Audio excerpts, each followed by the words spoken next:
We were all there, and the doctor turned around and said, "We think he might die today." And I'll suddenly wake up at 2 a.m. and go, and then suddenly I'll go through all the things that have happened in the day before, and I'll realise, wow, that was a stressful day. It's like a drug. There's something addictive about that feeling of stress. I buzz off that. But is it healthy? I had insomnia, couldn't sleep, I was so sad. He walks in and he goes, "What?" And I said, "Well, I think you're interviewing me to be the managing director of the UK." And he said, "I'm not looking for a managing director of the UK." Oh.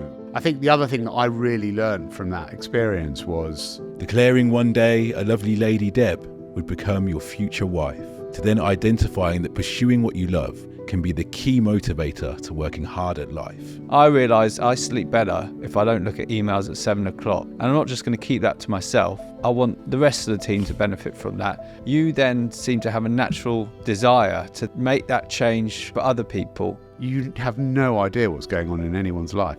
I probably felt a bit of imposter syndrome. Why? Because... Greetings, I'm Ashley Samuels Mackenzie. And I'm Charles Parkinson. And welcome to How I Became, where we unveil the unscripted journeys of inspirational figures. Hi, I'm Josh Krichefski, and this is How I Became CEO for EMEA and UK at GroupM. If you enjoy the show, could you do one thing? Subscribe. Wherever you are, just click the subscribe or follow button. That simple act can help us grow the podcast in a big way, and we need your support to do it. And if you really want to help play a part in our growth, rate us on Spotify or leave a review on Apple Podcasts. It would mean the world.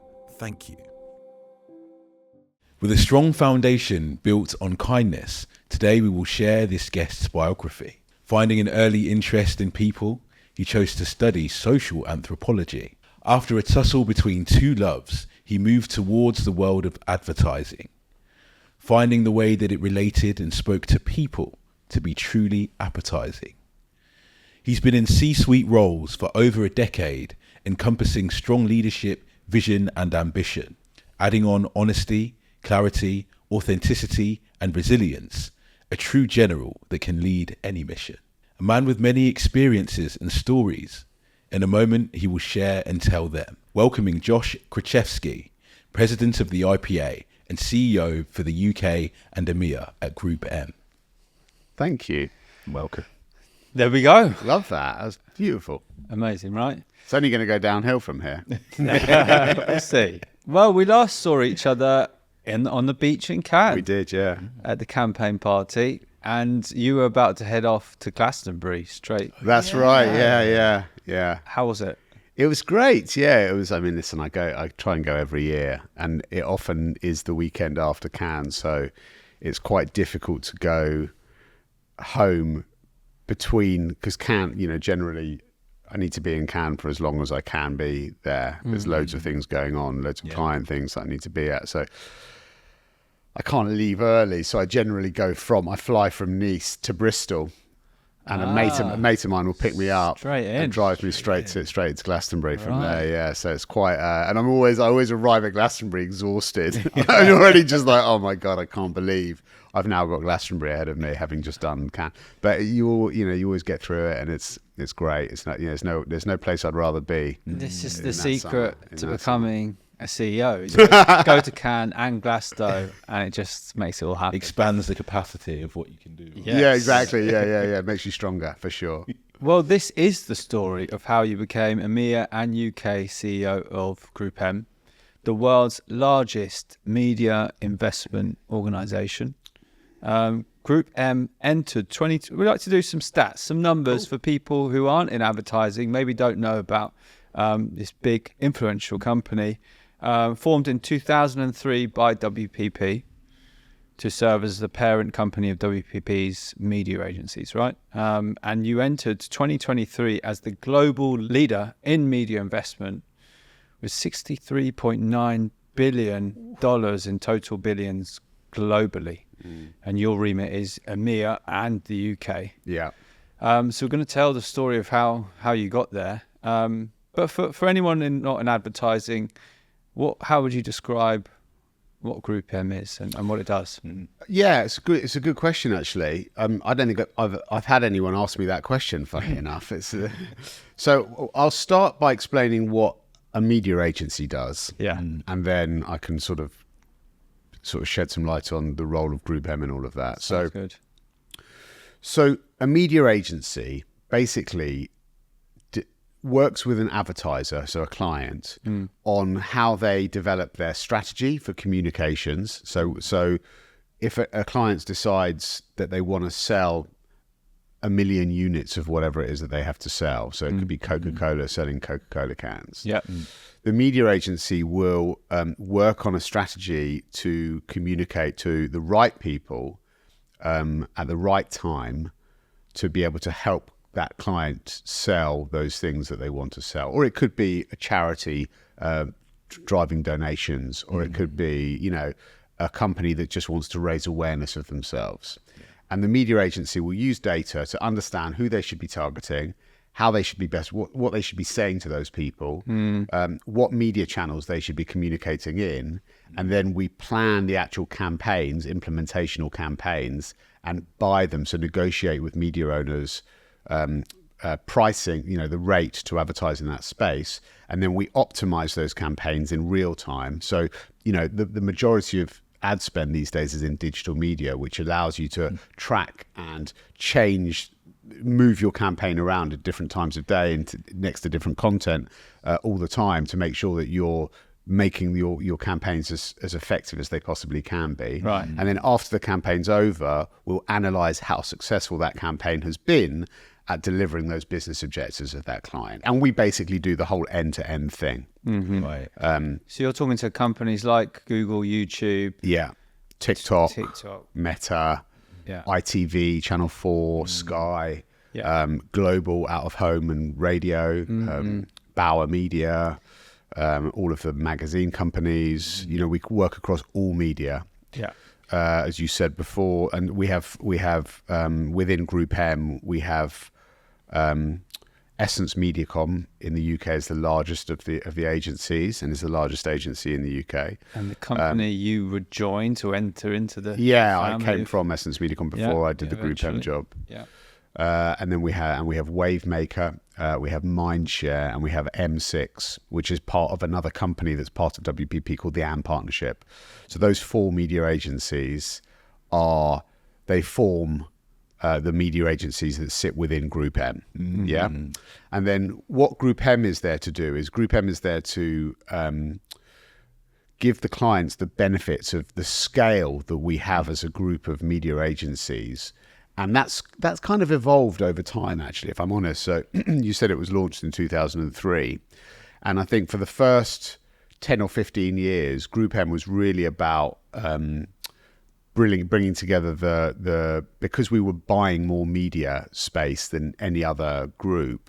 We had a big market share. It enabled us to negotiate very good pricing terms for our clients, and they benefited from our scale, basically. Now I would say that still exists, but it's because we're in a much more of a digital world now, it's much less around just buying clout and more about how we can invest in technology to allow us to use data to better target audiences and get the best kind of return on investment for our clients. So that's really, I'd say, the benefit of GroupM now. And so within GroupM, we do have an investment team that does all of the buying and negotiation, but we also have a fantastic kind of digital practice that allows us to be best in class in terms of how we do digital marketing. We have a fantastic content offering that do all sorts of kind of ad-funded programming and partnerships. And so, there's all sorts of different capabilities within GroupM. Yeah. Brilliant. I think that gives someone a good picture of what goes on. And an interesting thing for people who are in the industry know about it, might not know that GroupM brings in around a third of WP's revenue, 36% of the company's revenue in Q1 to be specific of this year. So it's a big piece of the WPP family, and you are CEO for EMEA and UK. And we're going to tell the story of GroupM of how you got there. And to do that, we'll go back. And there are 4 chapters to your story. Early life and a volcano. Volcano, okay. Yeah. Chapter 2, life-changing moment of nearly losing a family member and how that changed your perspective on life. Chapter 3, rising up to CEO level. And chapter 4, changing the industry. So we'll work through that, and we'll go back to where it all begins, a middle child. Yeah. That's right, yeah. Paint the picture of your early life. What was life like? Where did you grow up? What were your parents like? So we grew up in Muswell Hill, North London, a Jewish middle-class family. I went to the local primary school called Tetherdown, where I had my kind of early years, and then went to a school called UCS for secondary school. And you were a little bit naughty at school? Yeah, bit of a breakaway child. No, I wasn't a great pupil. Oh, actually, that's not really fair. I think I went through phases. Yeah. So I went to Tetherdown, and I wasn't great at Tetherdown, honestly. I was quite, I don't think it was that I was particularly naughty, but I did used to kind of run around the corridors and slide on my knees rather than being in the lessons. But I think that was quite sort of a normal thing for young kids to do, Yeah. I think. I don't A know. lot of energy. I'm not sure the school were massively impressed with me, honestly. And they told my parents that. And so my parents actually took me out of the school when I must have been about 10 or something, and sent me to a prep school. Right. And to this school called Herod House. And I remember going to this school and feeling very lonely and isolated, having left all of my mates at my old school. Yeah. To this school where you wore a school uniform, and we had to drive to go there. And I don't know, I just felt quite different from everybody else there at first. And I remember, funnily enough, my dad sent me a load of old school reports and old essays that I'd written and birthday cards that I'd written from my childhood. And I was sifting through my filing cabinet the other day, like just cleaning out my filing cabinet. I found all these things, and I'd never actually looked at them. And I read this story that I wrote about my first month at this new school that I'd left Tetherdown to go to this new school. And it was all about how I had no friends and no one wanted to talk to me, and I felt really kind of lonely. And then I played football. I managed to. I was at that age. I was all right at football. Yeah. And then football was a great social currency. And then suddenly everyone wanted to be my friends, and it was all fine. And actually, I ended up. The point is, I actually ended up doing quite well in that school up until the age of 13. So I sort of had a bit of a turnaround time during that period in my life. Actually, like I was like the house captain of the school, or the prefect at that school, and then I got into another school where you had to take exams to get into this next school. And then when I went to this next school, then I think things went a little bit haywire for me. It was when I was 13. My son's 13 now, actually. And I was just, I don't know. I was kind of just attracted to being naughty, really, and hanging out with the naughty kids. And, I just didn't have a very good first year at all. And 13 is an interesting age. We won't reveal who yet, for those who don't know. But you go to a disco and you see a girl that you fancy. That's right, yeah. What do you remember thinking? And funnily enough, it was actually just before. I think I must have just turned, or I was just about to turn 13. Right. And I went to this kid's bar mitzvah party, disco. Yeah. So I was really young, and there was this gorgeous girl there called Deb, and after the party, me and my friend Adam walked her and her friend Laura home. Yeah, just to be, because I knew Laura, and Adam knew both of them, and they all lived local to where this party was. So we walked them home, and nice I said young to him, gentleman. "What's that like?" Yeah, we were just, you've just been fine young gentlemen. And I said to him when we said goodbye to them, "I'm going to marry that girl." Really? Oh, wow, Yeah, he declared yeah. it. Yeah. Oh, yeah. well, if you don't know the story, you can maybe think where this is going, but we'll get back to that Okay. story later. Did she fancy you back though at the time? No, How did you know she didn't? because she's told me many times. Many times. She'll tell anyone who will listen, frankly.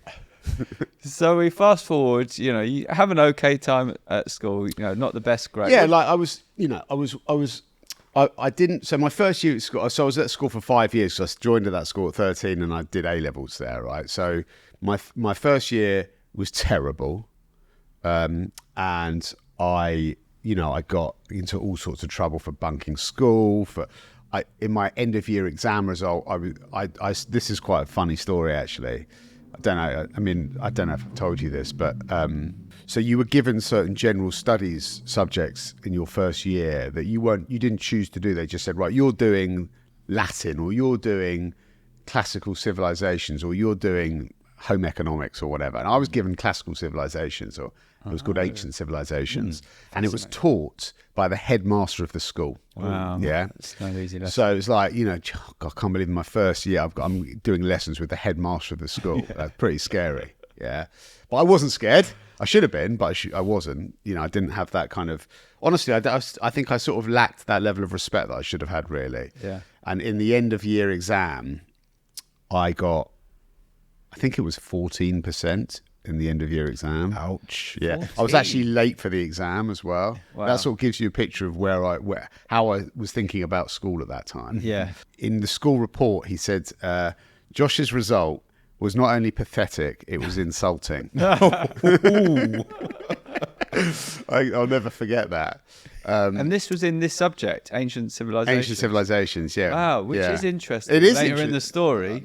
Okay, yeah, well, Get exactly, to. yeah. But actually, that headmaster wrote me an email a couple of years ago. Oh. Yeah, out of the blue, What did he say? just to say I've been following your, what you've been up to, and I just wanted to say, really proud of you, and you've done so well. It's fantastic to see. I couldn't believe it. That's Yeah. so out of the Literally blue. Out of the blue. Out of the blue. What did you say back? Sorry said about the him- 14%. I didn't remind him. Keep it positive. yeah. But, that's Okay. nice. Yeah. That's nice. So you eventually get to the point where you're going to go to uni, but you take a year out Yeah. and you decide to go traveling Southeast Asia. Yeah. So I basically, so in my A levels, I did English, French, and politics, and I decided to. What did you get for your A levels, by the way? What does a CEO get in his A levels? God, it's embarrassing, to be honest with you. Can't be worse than 14%. It was slightly better than that. I think it was BCC. That's not bad. That's not bad, yeah. Could be better. Yeah. But yeah, okay. So It BCC, might have been BCD, actually. right. Well, it was definitely a B and a C, and then it was either a C and a D. I can't remember. Yeah, BC, yeah. Maybe I'm trying to might remember it better than it If was. the headmaster could re-email back, Yeah, exactly. He'll what the tell me. final Yeah. results are. And the B was in politics, and I was really interested in politics, and so I decided to do that for A level first for my degree, and I got into Sussex University. I think through clearing, actually. Oh. Yeah. I think that was what happened. It's terrible. I can't remember. It might be that actually. I think I might have applied in my year off. I did. I didn't apply before. I applied in my year off, I see. and they offered me a place to do politics. I was really interested in political ideology.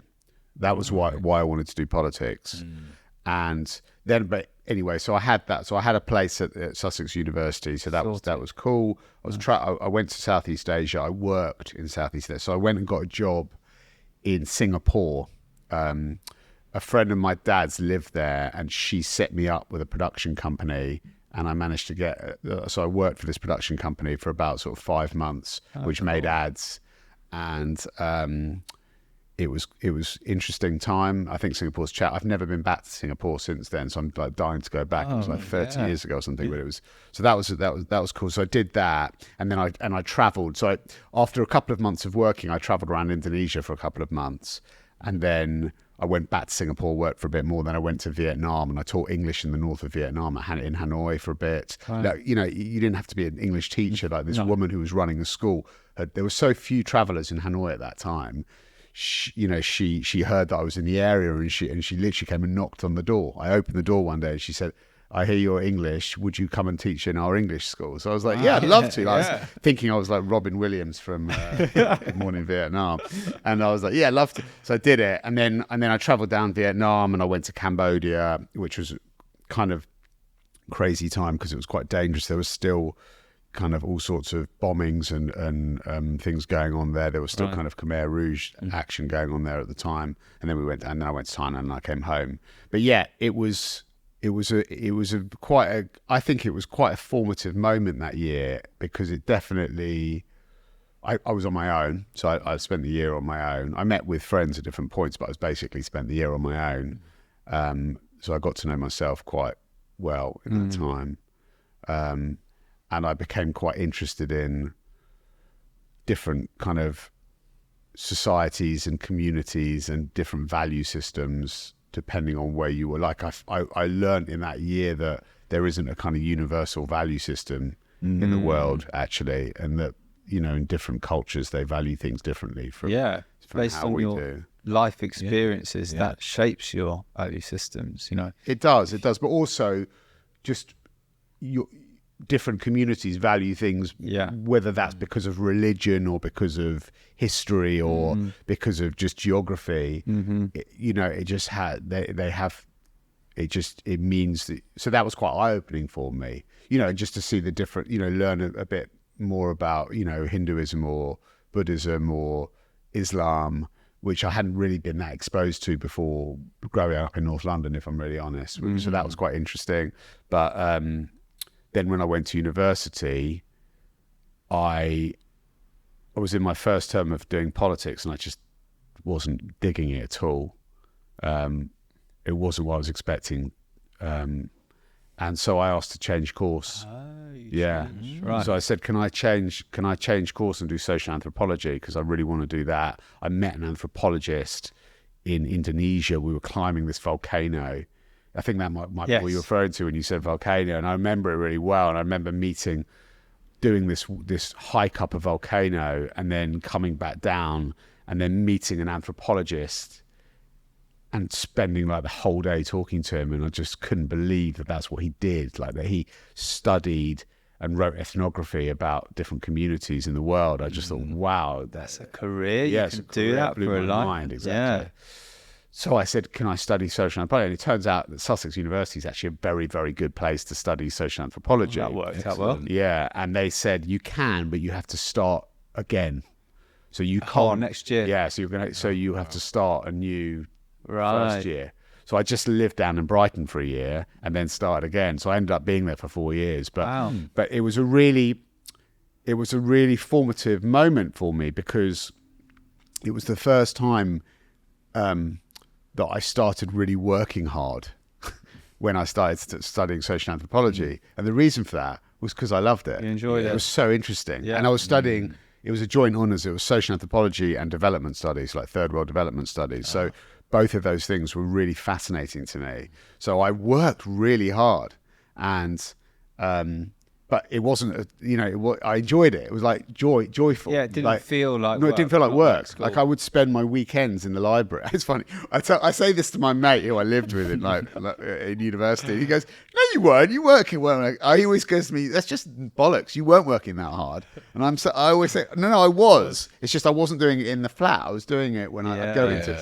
And he doesn't remember it that way, but I really did. I really did work hard, and kind of I always have done ever since. Like that's the truth. Like that was a kind of line in the sand moment in my life, and maybe it's just growing up. But like from that point, I've had a really strong work ethic. Yes, I can resonate with it. Exactly the same thing. School, not fun, not great. Did a German exam and managed one sentence in German. I was like, I'm done. I don't know anymore.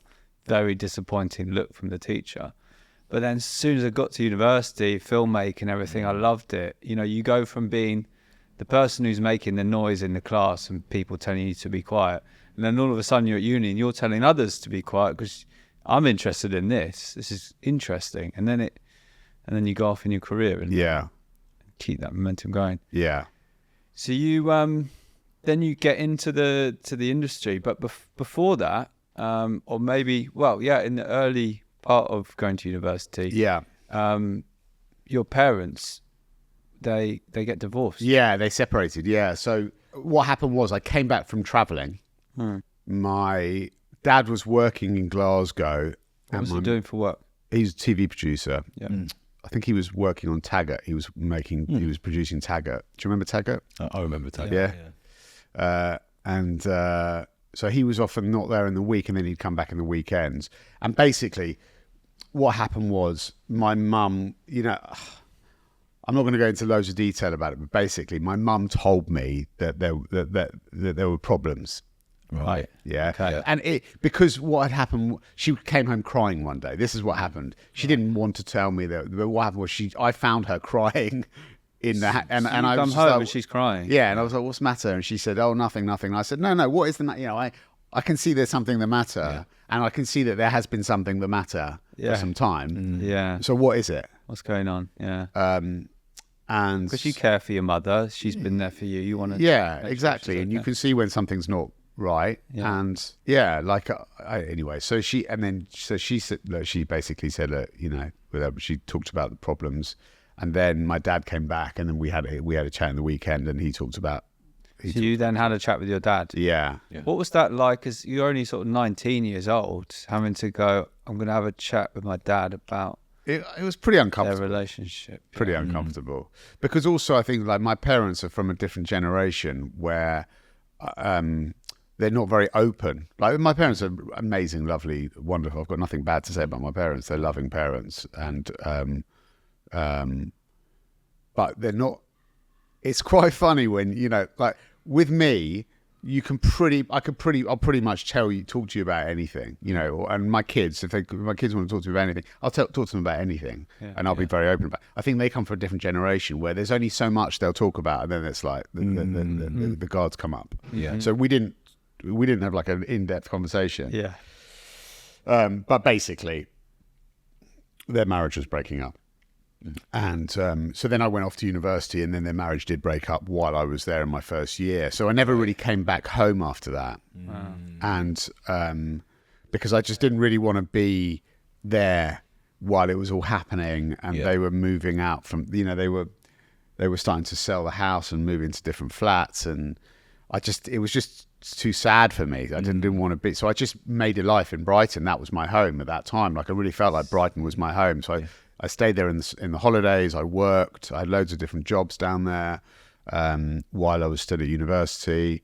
And then I only came back. And then I came back after I'd finished my degree. I see. Was it? What were your sort of thoughts and feelings at that time when your parents were breaking up? I felt very sad, and I felt very. I don't know. I felt like it was there.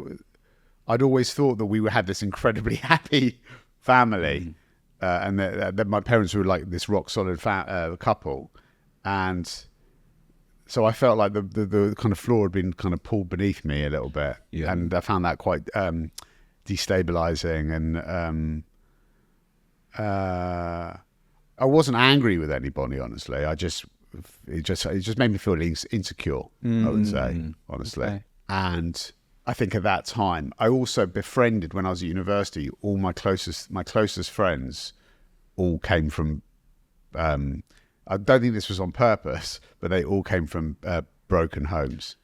Yeah. So interesting. Yeah. That's yeah. what I've got a good set of friends. There's maybe 8 of us, and we've been friends since like we were teenagers, early teenagers. And we all realised that as well.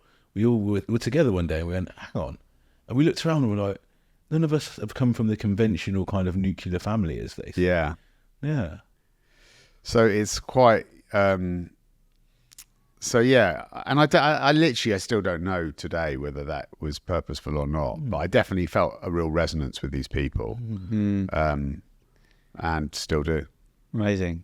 So Brighton becomes your sort of rock and safe space. You create a new life, and then you start your career. Your first job, TV media buying graduate initiative.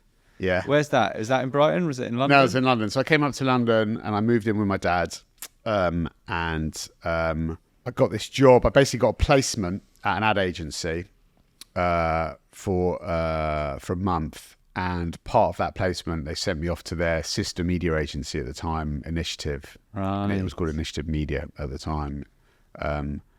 And I was really taken by the media agency more than I was by the creative agency. In this, because I found it really, I just thought it was really, I spent time with the research department, and I looked at how they researched audiences and kind of understood how we planned campaigns based on the behavior of audiences, as well as kind of socio-demographic data and behavioral data, and that you could, and I never knew any of this existed before. And coming from my anthropology background, it was really interesting. I thought, oh my God, this is something that can really, and I haven't, I wasn't sure whether this was what I was going to do. Like when I was at university, when I was finishing my degree, it was going pretty well for me. So my professor wanted me to carry on and do an MA and potentially do a PhD, because she was going, you're really good at this. This is something that, and I was really interested in the academia, but I was also quite interested in, being able to make money. If I'm really honest with you, like part of my determinants at that point in my life was like, this is fascinating and I love it, but I could see myself being like that anthropologist who I met in Indonesia and doing really interesting work, but being on my own quite a lot, and like that might be quite lonely and also quite difficult to earn good money to be able to live the sort of lifestyle that I want to live. So I had to sort of make a decision at that point. Did I want to do that, or did I want to take a more commercial route? And so I did this kind of placement in this ad agency, and then I did a week in Initiative Media, and I was quite taken by that. And there were no jobs at the end of it, but they said, listen, if a job comes up, we'll let you know and you can come and interview for it. So my placement ended. I didn't have anything, applied for loads of different jobs, didn't hear anything from anybody, like literally zero, never got anything back from anything that I sent to anyone. And then I got a call saying, listen, something's come up. Do you want to come and interview for it? At the place? At Initiative, yeah. Yeah, so, and I got the job. And the job was to be a TV buyer, TV buying exec, so like TV buying graduate. Yeah. So yeah, it was quite eye-opening for me. And I did really enjoy that. And I did that for about a year, the TV buying. And then I changed. I didn't want to do it. It wasn't really for me. I wanted to be a planner, when the planning's much more around understanding audiences and planning campaigns depending on how the behavior of those audiences, which is much more linked to the kind of the social anthropology side of things. Yeah. Is this where Klondike comes in? No, not yet. No. So I did planning role at Initiative for a couple of years, which was great. And then I wanted to I fancied a change. Like I just wanted to do something different. I'd been working at a media agency for 3 years and I wanted to try something different. And Klondike was a consultancy at St. Luke's. So it was part owned by St. Luke's, which was an ad agency, which still is an ad agency. Which you can hear the story of on another episode of How It Became with Neil Henderson. Exactly. Neil Henderson, Neil Henderson has been leading St. Luke's for many years, and he was there when I was there. He's a great guy. And Neil and St. Luke's was a fascinating company because, well, I'm sure as he'll talk about, but it was a cooperative, which was very unique. And so everybody owned a part of the company. So, and it was a really interesting kind of socialist capitalist culture, which was fascinating, and I was really attracted to. And it was also, by the way, kind of like the hot shop, creative shop in London at the time. They were doing amazing work for incredible clients and full of really smart people. So to get a job there was amazing, and I couldn't believe it. And it was quite a brave move for me, because it was a move away from traditional media agencies, but it was just awesome. I was exposed to, working with creative teams directly in a way that I didn't get when I was working for a media agency, and exposed to really senior people, and it was just, it fast forwarded my training in my craft and understanding the advertising process, which I think a lot of media agency folk don't necessarily get exposure to, because they're not always, because they're creative agencies and media agencies are kept quite separate. I see. So while you're at Klondike, something happens that has an impact on you quite in a big way, which you're still suffering from today. Oh yeah. Let's walk us through. I feel what really bad happens. talking about this because the girl who this is about, she might hear this, and it's not. I don't blame her for this at all. But Well, there, you said that part, so that's fine. I was going out with someone. I met a girl while I was working at that company, and we went out with each other for a couple of years. Where's Deb at this point?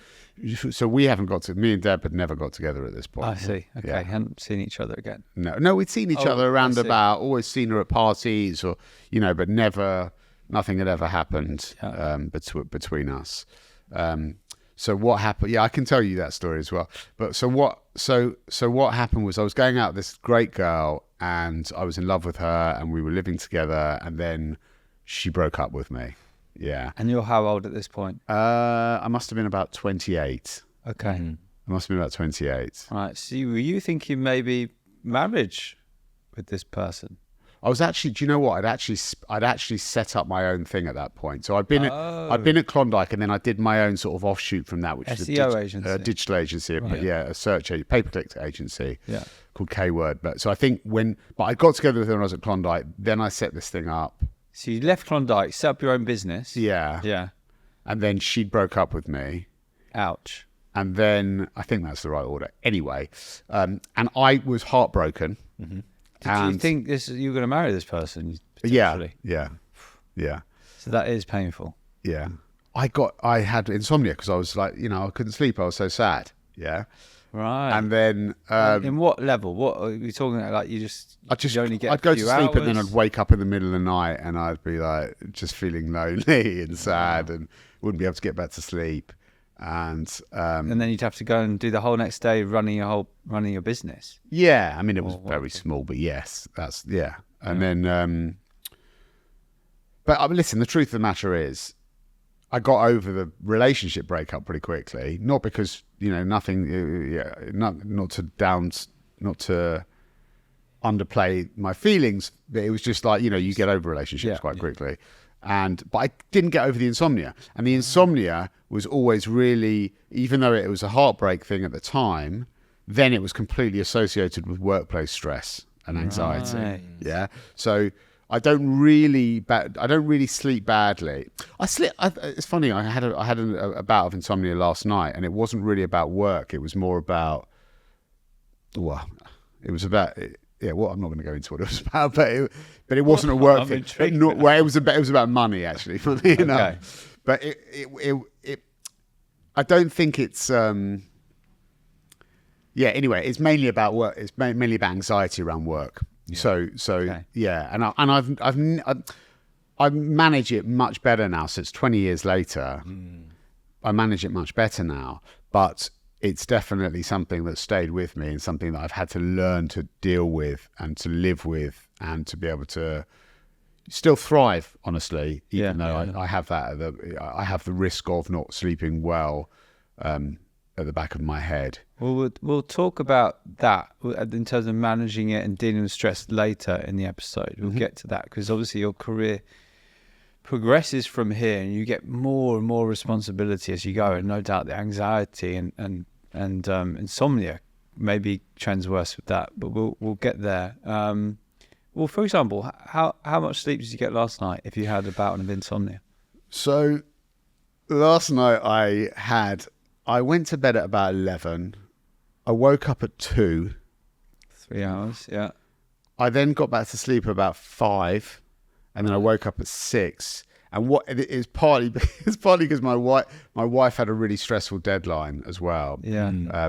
So she's an architect, and she had said to me, and part of the reason why I can do the job that I do, which is quite a full-on job, is because she is she's the backbone of our house at home. So in the morning, she helps get the kids up and out to school, right?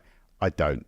I'm terrible like that. I just don't. And that helps me with my sleep, actually knowing that she's doing that and I don't need to do that. It's kind of part of our rhythm. So no, but last night she said to me, I need you to do this in the morning. Ooh. And that affects me.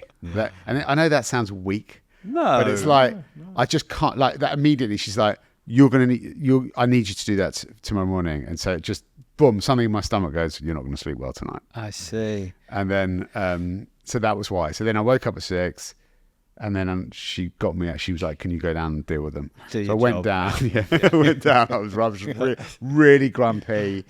It'd have been much better if I hadn't got involved. Yeah.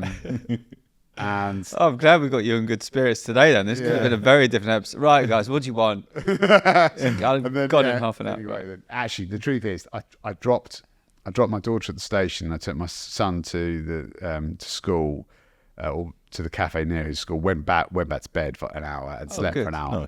Nice. And that's why I'm not grumpy. That's good. Yeah. I mean, an extra hour. That extra hour. Hour. Totally sorted me out. Yeah. Great. All right. So you set up your consultancy. Is this the first time? So there's someone who in your career you've worked a lot with or been close by, Dan Close. Yeah. So I worked with Dan there. Is this the first time you met Dan? Or Yeah. did you know him before? No. So what happened was we knew each other. We'd met each other a few times and got on quite well. I think, I actually think, yeah. We, I'm trying to remember it. Sorry, it's such a long time ago. Right. And we met. We had breakfast one morning. We'd both been at our Christmas parties the night before, and he was, we basically had a conversation over breakfast, both very hungover, and talking about me bringing the business into the business he was running, Quantum, and that's how it started. And then we did, and then kind of the rest is history. I worked for him. Yeah. Was he MD? He was MD. And you were deputy. Then I became deputy MD. Right. And then a few years later, BLM got bought by Havas. Okay. Before that, could you tell us the Wix story? Oh, I love that story.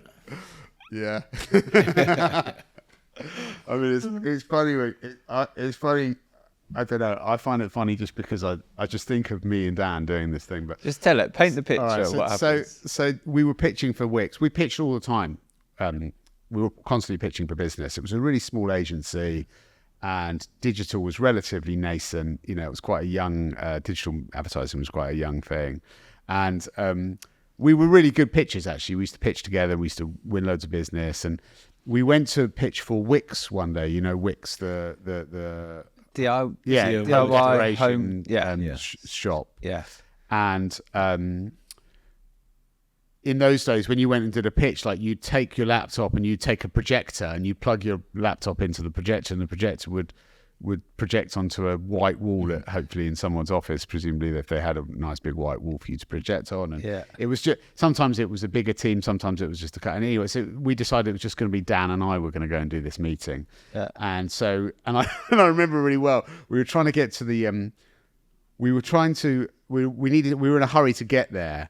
And we were, when you just like, there was a traffic jam to get to the train station, and we were at the train station, and we thought we had tickets had been booked for us, and we put the credit card to the machine, and the tickets weren't there, and we were going to miss our train. Dan was really stressed, and he was calling his PA going, "What's going on? We haven't got the tickets." And we were both really stressed, and we finally got on the train, and we got the train to the Wix offices. You don't want to be late for a pitch. Don't want to be late for this pitch. You want to be there on time. And you want to be, and you also don't want to be flustered when you get there. No. Anyway, so we get there, we arrive. We've probably got about 5 minutes before it's supposed to start, so we're pleased, we're breathing, it's all fine. Yeah. We sign ourselves in a reception, and the client comes downstairs, and he looks at us, and he goes, "What are you doing here?" We say, "What?" And we looked at him, and he goes, "It's tomorrow. The pitch is tomorrow." And we go, "Yeah, yeah, we know. Yeah, we know." We're just in the area. Checking in, just scoping things out. Scoping it out, getting ready. And and it's just, honestly, that's what happened. And it was just one of those things. It was like, you can just imagine Dan and I both sitting there, like a pair of lemons in our suits, with a laptop bag and a projector, ready to go into this pitch. And this client just looks at us and goes, "Oh, but yeah, did you win it? Yeah, did you win it? Do you know what? I can't actually remember. I'd love to be able to tell you the answer to that. Yeah, probably. Probably. You phone a friend. Probably. Phone Dan. Did we win the pitch? But yeah, so we worked very closely together, and they were really good years actually. We did really well, and there weren't that many independent digital agencies at the time, and yeah, it was a really, really good time, and BLM was full of really good, brilliant people who've all ended up doing really great jobs. You know, Natalie Cummins, Pippa Glucklich, Henry Dalglish, Dan, me, were all in the same generation working for Steve Booth. I read somewhere that you still do fancy dress parties together. Well, yeah, Pippa had a 50th. I think 50th. She had a birthday party recently, yeah, which was a dressing up party. Henry Dalglish loves to dress up, so we used to do dressing up parties every Christmas, and at BLM, and Henry was always the best dressed or the most ridiculously dressed. But yeah, I dressed as the boss at Pippa's party recently. It was a really good theme actually. It was what do you want to be when you grow up? Dressing up party. It was amazing. There's some really good outfits. Yeah, it was cool. So yeah, no, we're all really close still. We all get together and have a Christmas dinner, Christmas lunch in December. Nice. And yeah, it was good times. So you're about to tell us how, because you end up at Havas. How does that happen? So Havas bought BLM, and I was working. Steve. Quantum was identified as a really strong part of BLM. It was the digital offering within BLM was one of the reasons why Havas bought the company. And so they wanted us to show other parts of the Havas network what we did and how we did it. Right. So Steve got me involved in doing that and helping tell that story to the management within the Havas Media team in Spain. And I ended up, to cut a long story short, they offered me a job to be Global Client Development Director for Havas Digital pretty soon after they bought the company, bought BLM, which was amazing. Like, it was really a great opportunity for me. Was it daunting? Yeah. No, it was just exciting. Like the idea of global travel and, going to get to, my anthropology, going back to my kind of anthropology thing, like I was really interested in spending time in different countries, and so it wasn't daunting at all. It was amazing. It was such a fun company because it was a very Latin-run company, Havas, which I'd never experienced before, which is quite unique. They used to know how to kind of work hard and play hard, right? And there was a really kind of warm network of very talented, smart people from all around the world, particularly Latin countries, but also North America and APAC as well. And so I was part of a very small team of Anthony Rind led it with a guy called Gabby, a Spanish guy, and there was a guy called Mark Egan who ran new business, who now works for Essence MediaCom in the West Coast, Marta Martinez, who works for Google now, myself, a couple of other people. Anyway, so and so I did that for, I think it must have been about, I don't know, maybe a year and a half, 2 years, something like that. And I got headhunted. Before that story, which is interesting. This is a moment you said is a life-changing meeting you had with someone. But before that, where's Deb? Tell us the story of Deb. All right. So after I'd got dumped, and I was 28, it was at that point that I was basically, I was having quite a good time actually, because me and my best mate both became single at the same time. Mm-hmm. So we went and did a West Coast fly drive holiday, flying into San Francisco, driving down to LA, across to Vegas, San Diego, did that. Okay. Went to loads of festivals that summer. Glastonbury in that one? Didn't go to Glastonbury, but went to the Big Chill. So there was a festival called the Big Chill at that time. And at the Big Chill, I saw Deb. And what I haven't explained to you is, and this is probably, I do this quite a lot, by the way, in work as well as in my life generally. Yeah. I am quite a focused person. Right. So, and I always, fancied her basically. And so whenever I saw her, you told your mate, I'm going to marry her. And I told my mate I'm going to marry her. So whenever I saw her, which was rare, but occasional, I would see her at a party, or I'd see her in a pub, or I'd always want to make some sort of impact. with her. Yeah. And I wouldn't. It was, and so I'd go, oh, what should I say to have an impact? So I remember seeing her at a party. It was a mutual friend's 30th birthday party once, and she was there with her boyfriend. And I said, oh, hi, how's it going? And she said, she said hi, and then I said, who's this? And she said, that's my boyfriend Andy. And I said, oh right, do you love him? In front of them both? No, just to her. her. And she said, I can't remember even what she said, but she was just like taken aback by it. So I'd had an impact. Right. It didn't really matter what she said. It just mattered that I'd had an impact. I see. So I said, oh right, do you love him? And she was like, I think she went, yeah, something like that. Yeah. Anyway, then fast forward a few. It must have been a year later or something. I'm at the Big Chill with my friends, and she's there. And she's with another boyfriend at this point. She's got another boyfriend, a really nice guy, who I know, who I really like, by the way. And I said, I see you're going out with Kieran, and she said, yeah. And I said, are you going to marry him? And she said, no. And I said, are you going to marry me? And she went, maybe. Whoa. And that was it. And then I walked away, and then that was it. And it's not like this Impact. yeah, Again. impact. Yes. And then I couldn't believe that sort of blew my mind, that conversation. And I think she gave me a kiss or something, and then I walked away. And then I didn't see her again. But I was like that was like, it was like in my head I was thinking, right, we're on a mission now. This is the momentum is building. Maybe now. And I said, and I was I was doing K-Word at the time, and my business partner, he was the boss of Klondike, and he was also a minority stakeholder in K-Word, and we were on a business trip to Sweden. I remember this, and we were on a flight going to Sweden, and I turned around to him and I said, there's this girl who I've always fancied, and I think I might ask her out. And he said, do it, go for it, Yeah. and then anyway, That was after seeing her at the festival, you said? yeah, that was it was probably about 3 months later after that. So you're still thinking about it? Yeah. Hadn't seen her or anything. And there was a party coming up in a warehouse party in Hackney I knew that was happening one Saturday night, and I knew she was going to be there. All right. Because she was friendly with this group of friends who were putting on the party, and I just knew she'd be there. And she'd broken up with this guy Kieran. Oh, great timing. Yeah. Yes, the coast. So I was like, I've got to go. I've got to go. Yeah, you've got to be there. And so I went, and I had a cold, but I went. I wasn't feeling like going to this party at all, but I've got to go. I've got to be there. And basically, there was just chemistry between us, and I didn't really have to do anything. I didn't, there was just chemistry. Just the vibe. Yeah, You'd known her since you were 13 we just years had a nice old. chat. To be fair, she was a bit drunk, honestly. Yeah. But we just chatted. There was a nice vibe.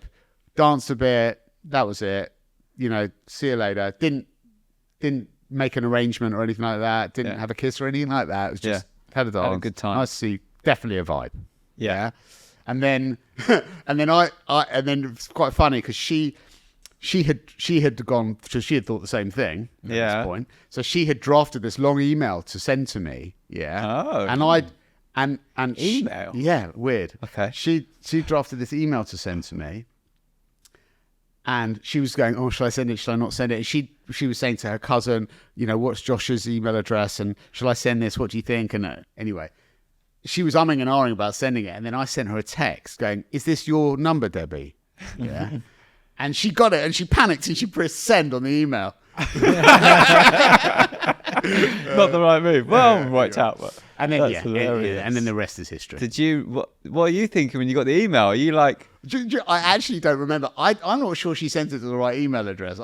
She tells that story. I can't remember getting the email, but I remember her telling me that. What did But the anyway, email say? Like, I think it was just like, it'd be nice to see you, and yeah. Okay. Anyway, so then we went out, and then she was really hard work, and it was quite up and down, frankly. And then we got married, and I'm really happy, and I'm very lucky.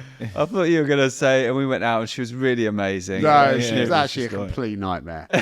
She was a real nightmare. It was like, it was just like from the very first date. Like I said, let's go here, and then she said, no, can we go somewhere else? And like that's been the rest of my life basically. I see. Any idea I have, she's got a better idea. Yeah. But she's amazing, and she's definitely my better half, and like I'm very, very lucky to have her, and I love her dearly. I feel like it's only fair now that we invite Debbie onto the show. To their side of the story. He was a nightmare. No, she knows it was her who was a nightmare. So at the end of 2010, someone set up a meeting for you, a meeting that you said defined the rest of your life. Walk us through what happened. Yeah, so it was a meeting with Nick Lawson, who is the CEO, or he's now the global CEO of Essence MediaCom. At the time, he was the CEO for MediaCom in EMEA. And I'd heard of him, and I'd heard amazing things about him, and I always really respected MediaCom from afar. And so the opportunity to go and meet him was brilliant. I was very excited about it. And it was a cold December morning. And he's got a big role at a massive agency. For those who don't know, again, this is one of the biggest. Yeah, MediaCom was like by far, and is by far the most successful media agency in the UK. And he's at the time CEO.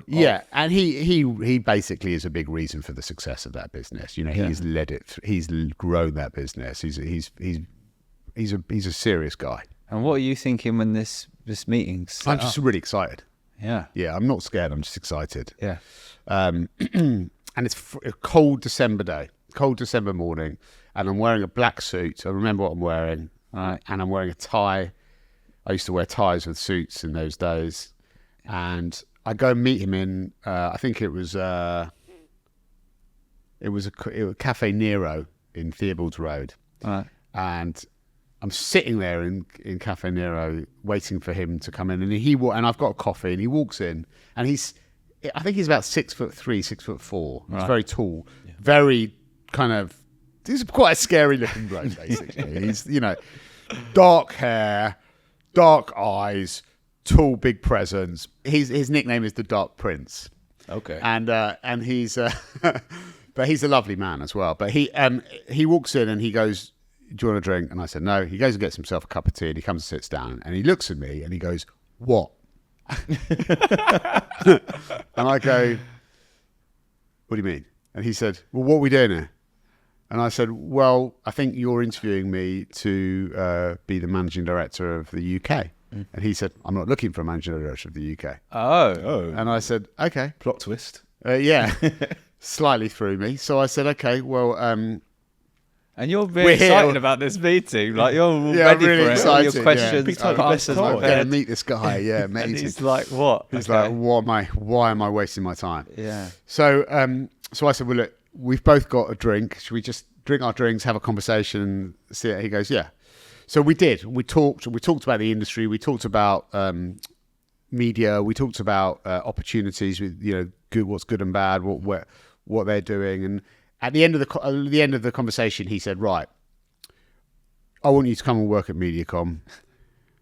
And he literally pointed, like, that's how he. Yeah. I want you to come and work at MediaCom. I don't know what it is that I want you to do, but I'll have it in 3 weeks. Come and meet me in 3 weeks' time here, and I'll have a job for you. Yeah. And I was like, okay. That's here, exciting. As in Costa Coffee. Here. Yeah. At the same time. I'll meet you here in 3 weeks' time, and I'll have a job for you. And which I found quite, inspiring, honestly. Yeah. I was like, wow, that's cool. Like, put goosebumps on my arms just thinking about it. Yeah. And then I went back to the office where I was working, and my boss said to me, it was almost like, I couldn't quite believe it. He said, "Look, I want to talk to you about something." I want you. Yeah. I'd been spending a lot of time in America when I was, at that time, I was doing a lot of time in New York and Boston, where we had offices in Havas, and I was helping restructure the business in the US to just make it better. Yeah. And they needed a president for Havas. They needed a president of, I can't remember if it was Havas Media or Havas Digital in North America, based in New York. And he said, "We need that. I want you to do that job. Would you like to do that?" This was literally on the same morning. I've literally just left Nick Lawson and come back to the office, and he turned around to me and he goes, "I've got a job spec. Have a look at it. What do you think?" And I was like, oh my God, mind blown. I can't believe it's happening at the same time. So I went home and I said to Deb, look, well, these two things have happened. I don't know what the job is at MediaCom, but I know that there's going to be one. Or I'm being told by this guy who I've never met before that there's going to be one. Yeah. And I've also been given the opportunity to go and do this thing for Havas to live in New York. Hey, you can go and live in New York. It'd be amazing. And our kids were really young at that time. My son, I think, was 1 and my daughter was 3 at the time. So they hadn't started school yet. So it's a good time to do it. So, and my wife was just like, don't want to move to New York. Don't want to go away from the family. No. And then I said, okay. I said, well, we don't have to decide immediately. Why don't you have a think about it? She said, okay. So then it took about 3 weeks, by the end of which she was like, I definitely want to move to New York. Oh. 180. I found an apartment in Brooklyn Heights. I found a nursery for the kids. Really excited about it.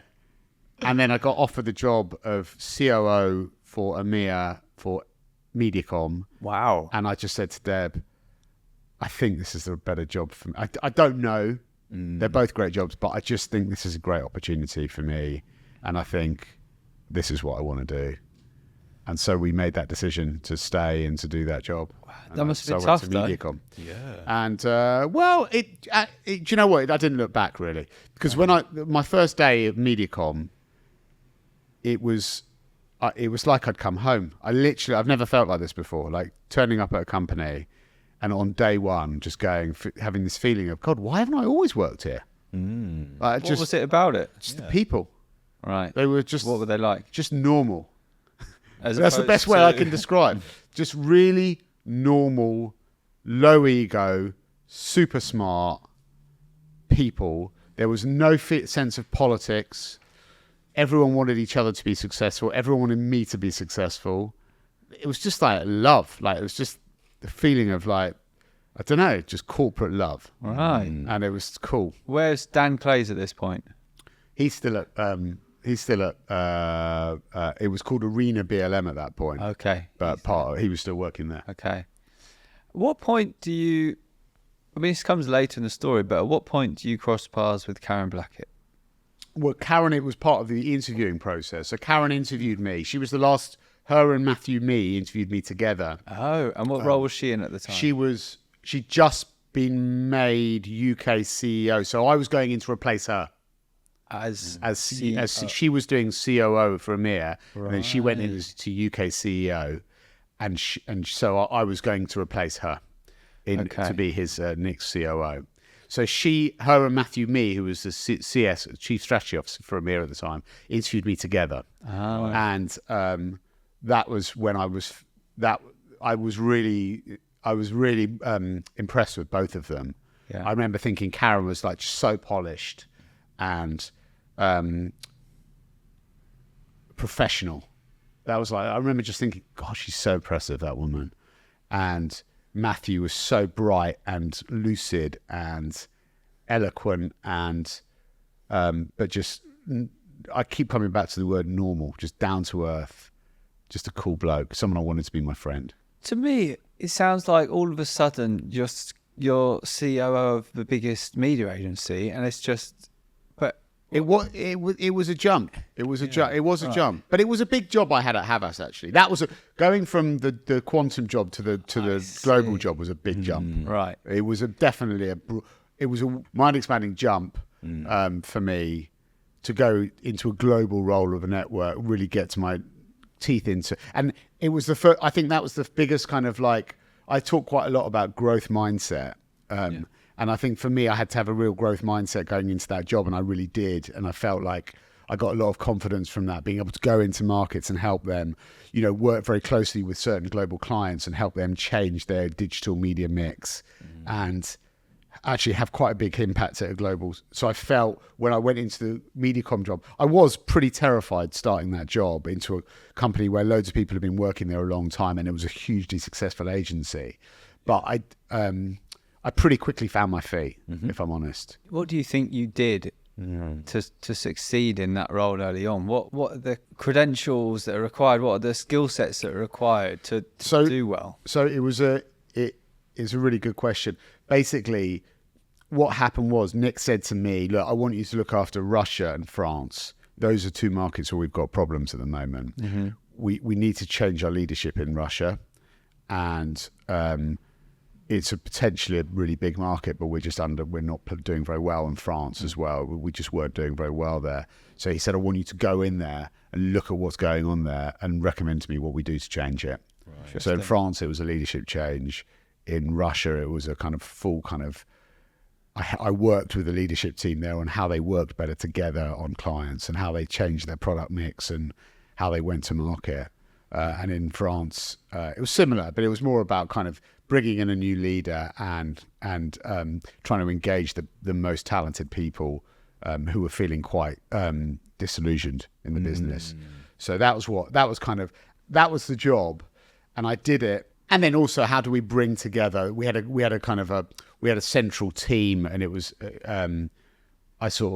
Nick got me to lead those central team meetings to help us make what we were trying to do was make MediaCom feel like the same company wherever you turned up, because at that point it hadn't really had a central team.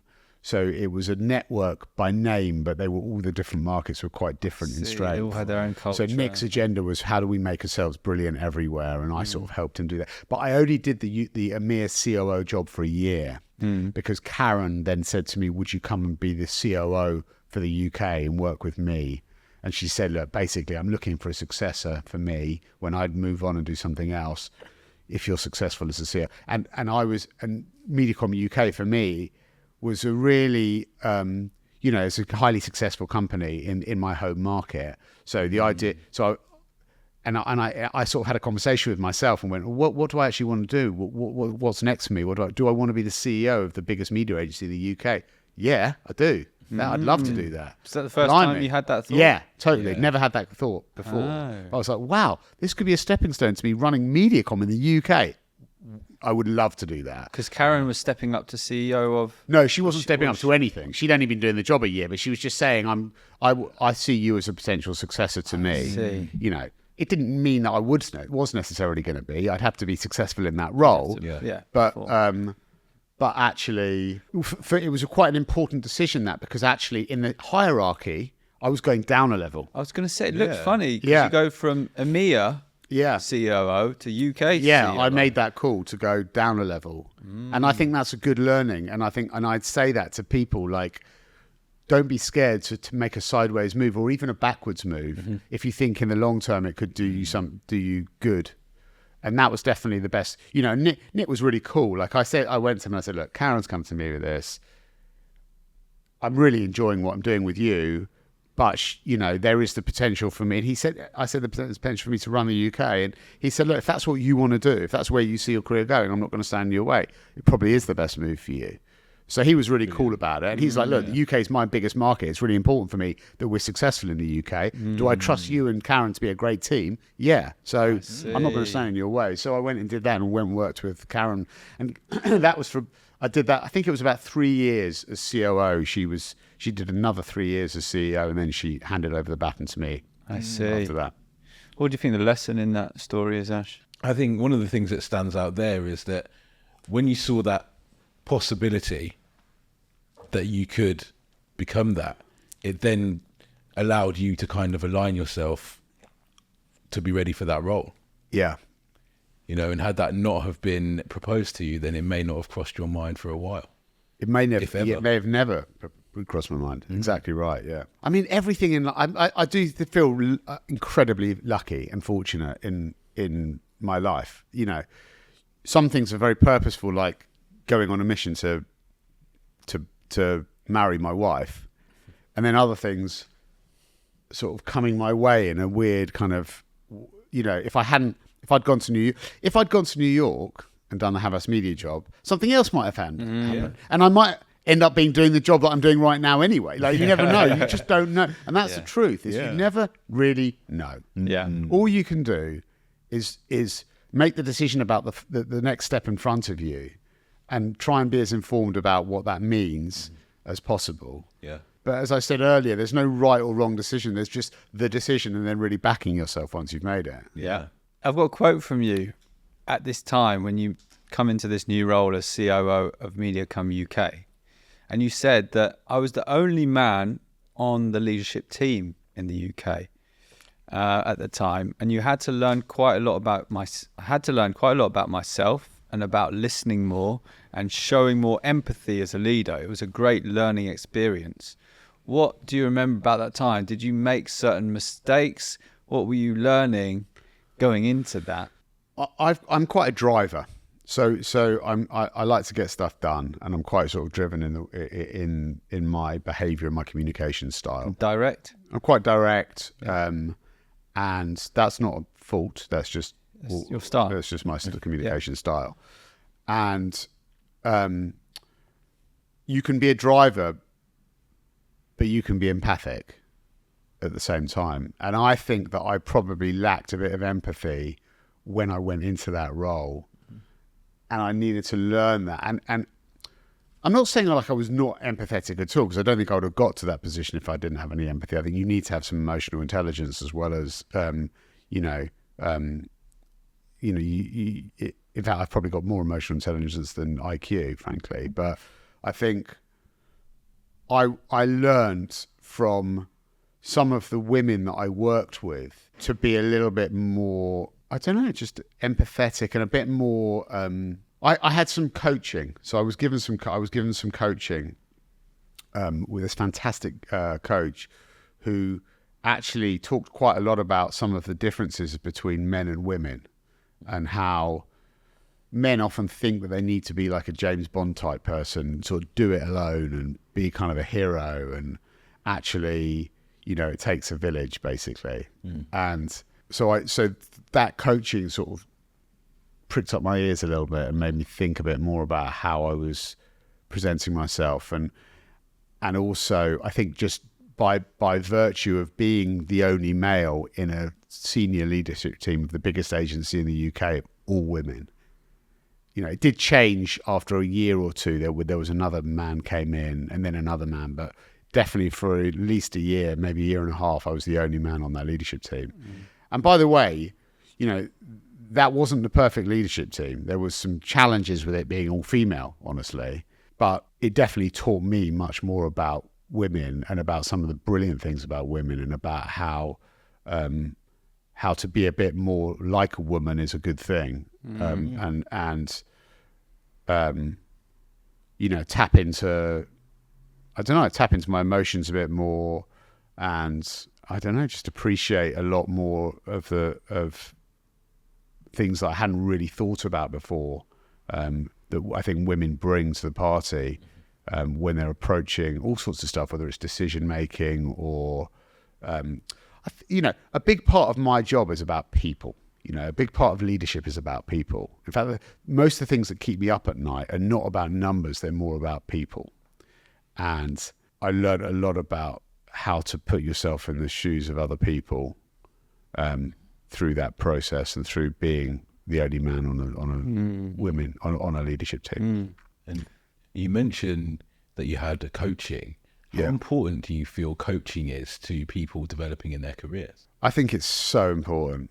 I think whether it's coaching or mentors, having somebody to talk to about your work that isn't your direct boss or a peer is just really important. It gives you a different frame of reference. It gives you the freedom to say what you want, or what you really feel, in a way, in a safe space.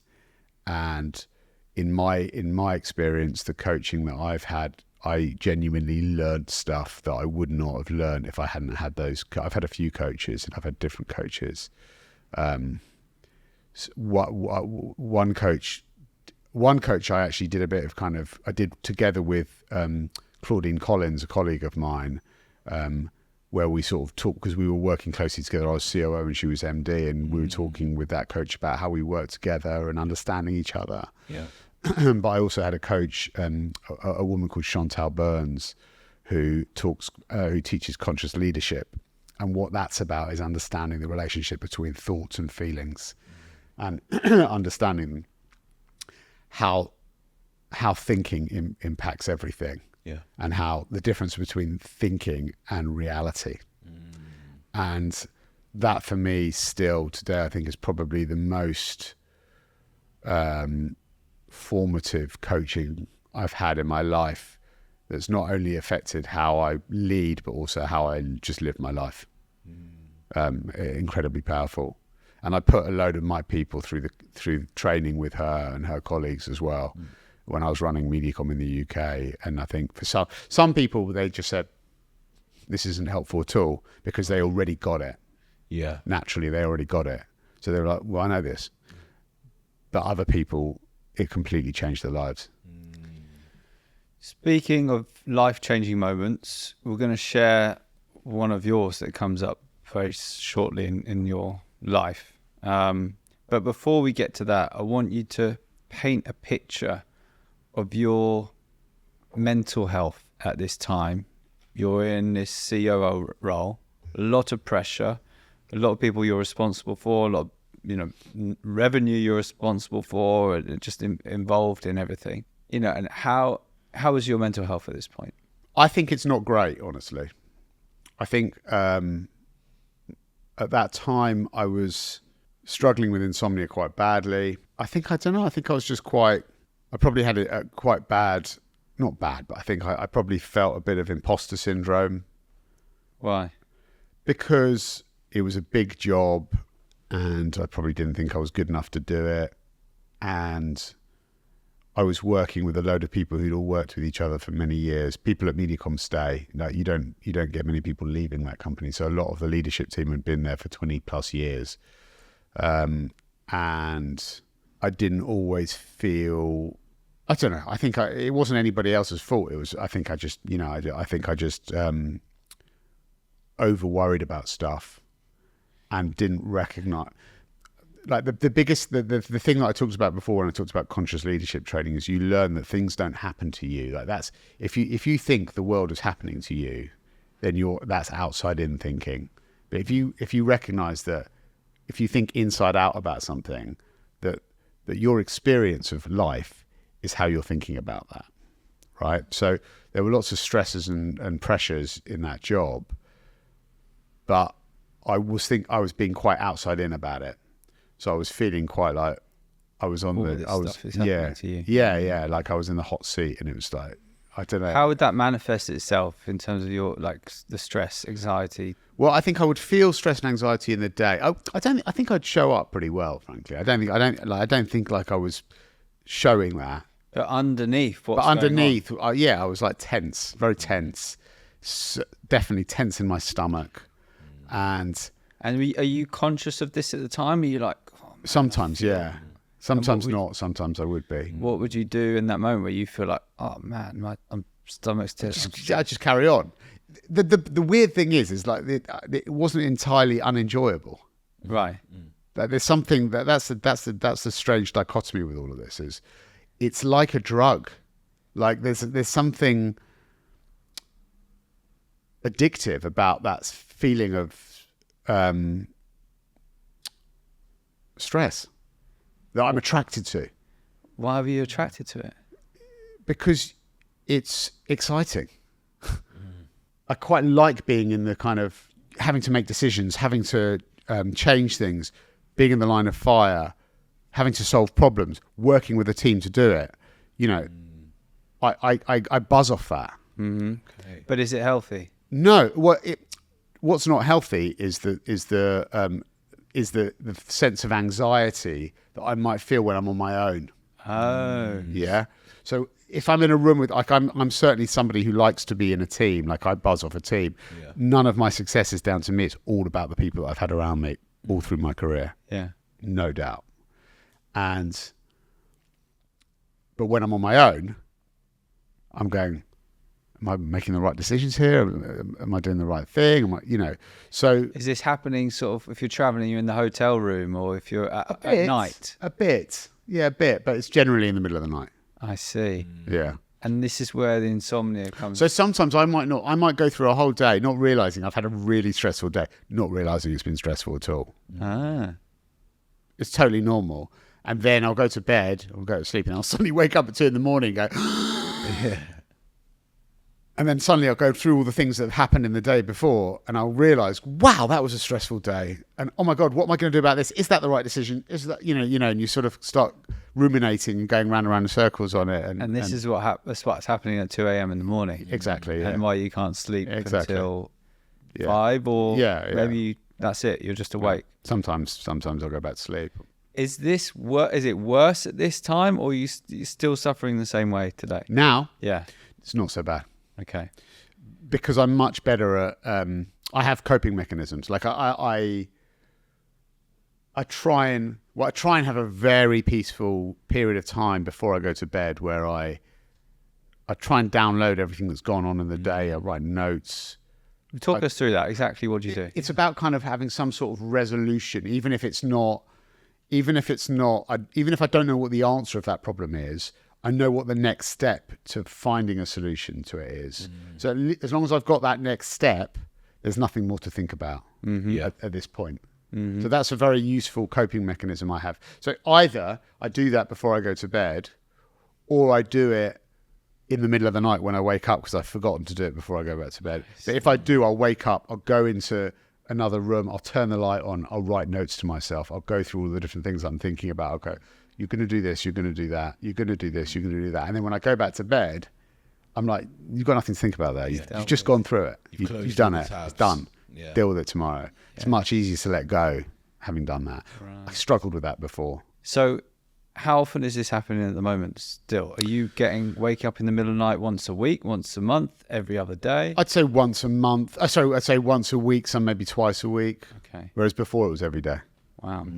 So it's a process, but it's gradually getting better as you find ways to improve. And I also I really look after myself physically and mentally, and I do lots of stuff. I really prioritize my own health.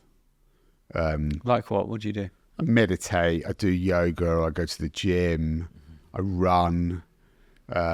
What's your meditation routine or practice? I listen to Headspace. Okay. Yeah. Nice. Yeah. That's how I started, actually. Really? Yeah.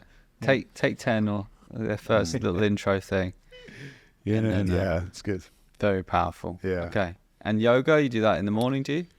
Yeah. I don't do it as much as I was, but I go through phases, but I do hot yoga. Yeah, I really like that. And I just sort of, I don't know, I'm in a really great time in my life where I feel like I really appreciate my family, my wife and my kids more than I ever have done. And I think that really helps me. I don't know, it just really helps me with my mental health and my sense of perspective. And I don't know, I feel just very grateful for how things are, and I don't want to take things for granted.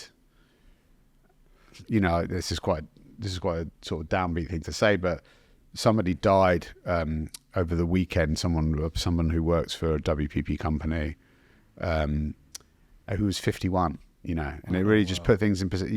You read that and you go, this is not a rehearsal. And I think it's really important I think it's important for all of us to remember that, and to remember that we're only on this planet for a period of time, and what we do our best, but we're here to live a great life and live a life that makes us happy, and I think it's really important to remember that, and I try and sort of instill that as much as possible with the people that I work with as well. You get to a point in 2018, going back to the story. So this is sort of your mental health at the time. You've got an insomnia.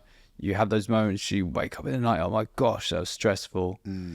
Walk us through the events of your brother when you first found out, and what happened. So that's a bit later. So I became CEO of MediaCom in December 2015. 2015, I think it was. 2016. Or 2016. Yeah. Or maybe it was December 2015, January 2016. I think it was January 2016. Yeah, it was. Just let's touch on that while we're there. Yeah. First CEO role. Yeah. What are you thinking? Are you like... I was so ready. Why? Because those 3 years, like I'd got a bit like, I was chomping at the bit, if I'm honest with you. You know, I was like going, come on, Karen, when are you going to move on and do something else? Did you ever speak to her about it? Yeah. I mean, she's great. I mean, we had a really good relationship and have a good relationship. So we were just like really open with each other. She never said, there were points where she was thinking she might do something else and then she didn't, and that was what. And she was always really open with me. So then I was thinking, okay, you are, and then she wasn't. So then I'd be like, and then. But I think actually the longer, I'm really grateful for that 3 years because they were the best training I could have possibly had to do that job. It's a really hard job. Like for me, running a media agency in our industry, running a media agency as the CEO in a local market is the hardest job. Why? Because you're fully accountable for the success of that business, whether you win or lose clients, and you've got to keep everyone motivated, and you've got to keep your business. You've got to grow the business. The numbers have to be good. You need to have a motivated and happy, thriving workforce. And MediaCom was a massive business. At that time was 1,400 people in the UK. Loads of clients. So, and the more clients you have, the more clients you can lose. Yeah. That's just a fact.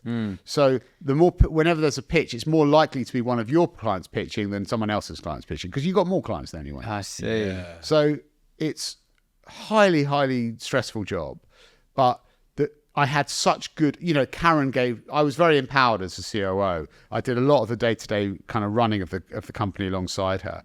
So, and I learned a lot doing that. So when I took the CEO job, it was a logical progression for me and for the company. I see. So I was ready. So I felt good, and I knew what I wanted to do, and I knew I knew what kind of print I wanted to have on the company immediately. What was that? What did you? I'd already had kind of coaching and conscious leadership, so I was very keen to focus on the well-being and the mental health of our people. I didn't really talk about mental health so much. It was more about what I was interested in doing was very closely linked to my insomnia. I found that when I didn't sleep, I found that when I didn't look at email after 7 o'clock at night, when I was able to disconnect better at work, at home from work, and I would sleep better at night. Right. Yeah. So I felt like, I think it's really important that our people can disconnect. I think because work is stressful, and that's never going to stop. In fact, it's only going to get more so. So the first thing that I talked about when I addressed the company was, I want us to have flexible working here in this company, which means you can work where you want, when you want. In terms of at home or in the office? At home, in the office, in a cafe, at the museum, wherever you want. And this is 2016. This sounds normal now, but 2016... It was very early. No one else was doing this. And nobody's really talking about mental health like this. No. And so I said, that's what I want. And by the way, there was no policy on this, so I hadn't checked with WPP if it was okay or anything like that. I just went and did it. Yeah. And sort of, and I said, but the one ask I have is, I understand that some people will want to leave work early because they might want to go and pick their kids up from school, and then they might want to go back on to email later. I don't want you emailing your colleagues after 7 o'clock at night or in the weekends. So that's fine if you want to leave work early and work later, but don't email your colleagues because they might not want to do that. And it's, that for me was really important, deal breaker for me. That was my ask. And so that was what I set out my stall, and that was kind of my vibe, and that was how I ran the company with the team. And there was a big focus on, and also at the same time,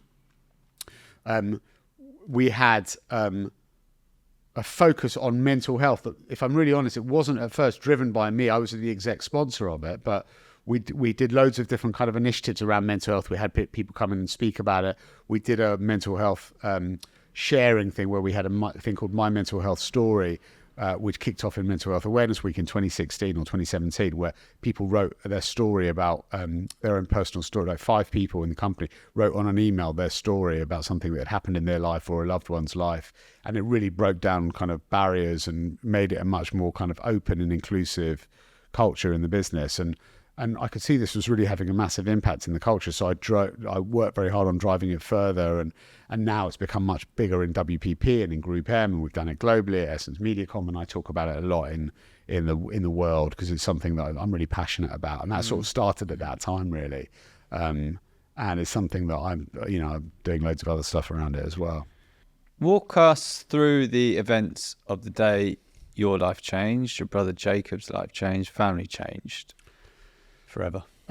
So my brother's got MS, and one day I got a call from his wife. She was his partner at the time, but she's his wife now, Abby, and she called me and she basically said, "You need to come around here now.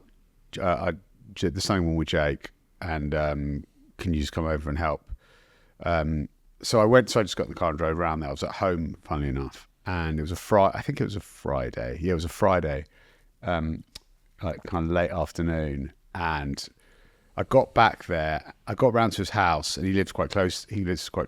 And there was an ambulance outside. Oh, and his son. It's really sad, actually. So there was an ambulance outside, and his son had literally just come home to this ambulance. He'd just done his last GCSE. Oh no! It's supposed to be a happy day. It's supposed to be a happy day, and he came home, and there's an ambulance outside his house.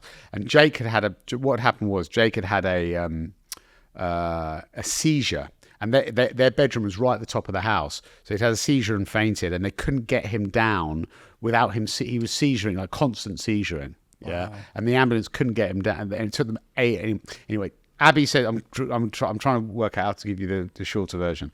Abby said her daughter Mabel, who at the time was she must have been 14, is at a cafe down the road in Crouch End. Well, I've sent her down there. I've told her not to come home. Can you just go and be with her? She's really upset. So I gave Jesse a hug, my nephew, and then went down and hung out with Mabel and her friend down at this cafe in Crouch End, saying, "Don't worry, it'll be okay, it'll be okay." And basically what happened was he got taken to hospital, and he came to, and he was okay. He seemed all right. He seemed fine. Yeah. He was at UCH, and he seemed fine. And were you there when he came? I was there at the hospital. Me and Abby were there at the hospital. He had a rash all over him, but he came to, and he was like, "That was weird. I don't remember any of it. What happened?" And we were like, "Are you seizured? Are you all right?" And he said, "He said I feel fine now." And they did a MRI of his brain, and the doctor said, "Hey, the good news is there's nothing wrong with your brain." Yeah, he was very wrong about that. And anyway, basically, then they put him into a hospital bed to sort of watch him over the weekend, and it was the World Cup. It was what year are we in now? 23. It was the 2018 World Cup, and so he had a TV in his room. I remember it really well. He had a TV. He was given his own room in this hospital in UCH, and he spent the weekend in this bed. And he was all right, but he was like, "I feel ill. I feel like there's something really not right." He couldn't explain what it was. He just said, "I'm not right." And I was like, and I had a cold. Again, I had a cold. So I said, "I'm not going to come and see you again. I'm not going to come into the hospital. You don't want to pass I don't want to pass it on." And then, so I didn't come and see him on the Saturday or the Sunday. And then I went and saw him on the Monday night. And I went, and he'd been having some weird behaviours at that point.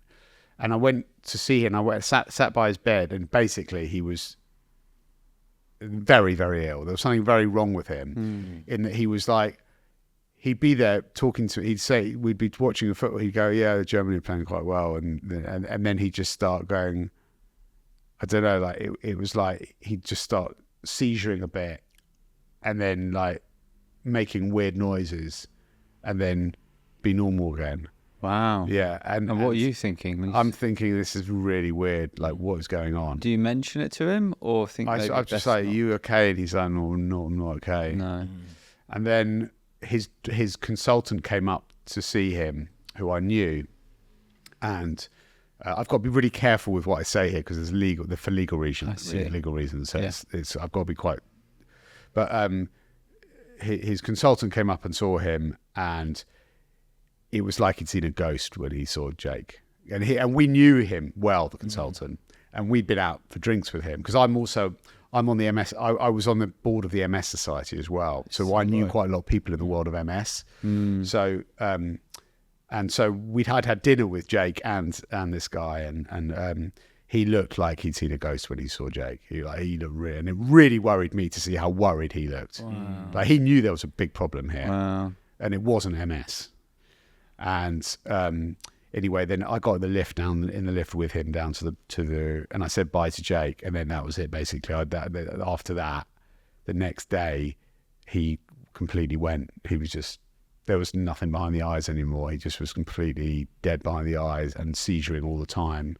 And it was like there was a human body there, but just nothing going on behind the eyes.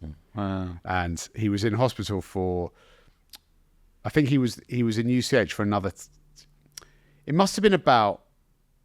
So it was that week. And he just didn't get better at all. He was just like that. He was just a vegetable, basically. And seizuring. And when you seizure, it gives you brain damage every time you seizure. Or it can give you brain damage. You I never know. see. There's so much about the brain they don't know. Anyway, he was there for about a week. They thought he was going to get better. He just wasn't getting any better. Then on the Friday, we were all there, and the doctor turned around and said, "We think he might die today." Whoa. And then What are you thinking when you hear that? well, I mean, it just was like my whole world turned around. I was there with Abby, his partner, my mum, and I think maybe my sister, and we all just left the hospital and went and sat in a cafe and were crying, and we were just all in a state, obviously, Yeah.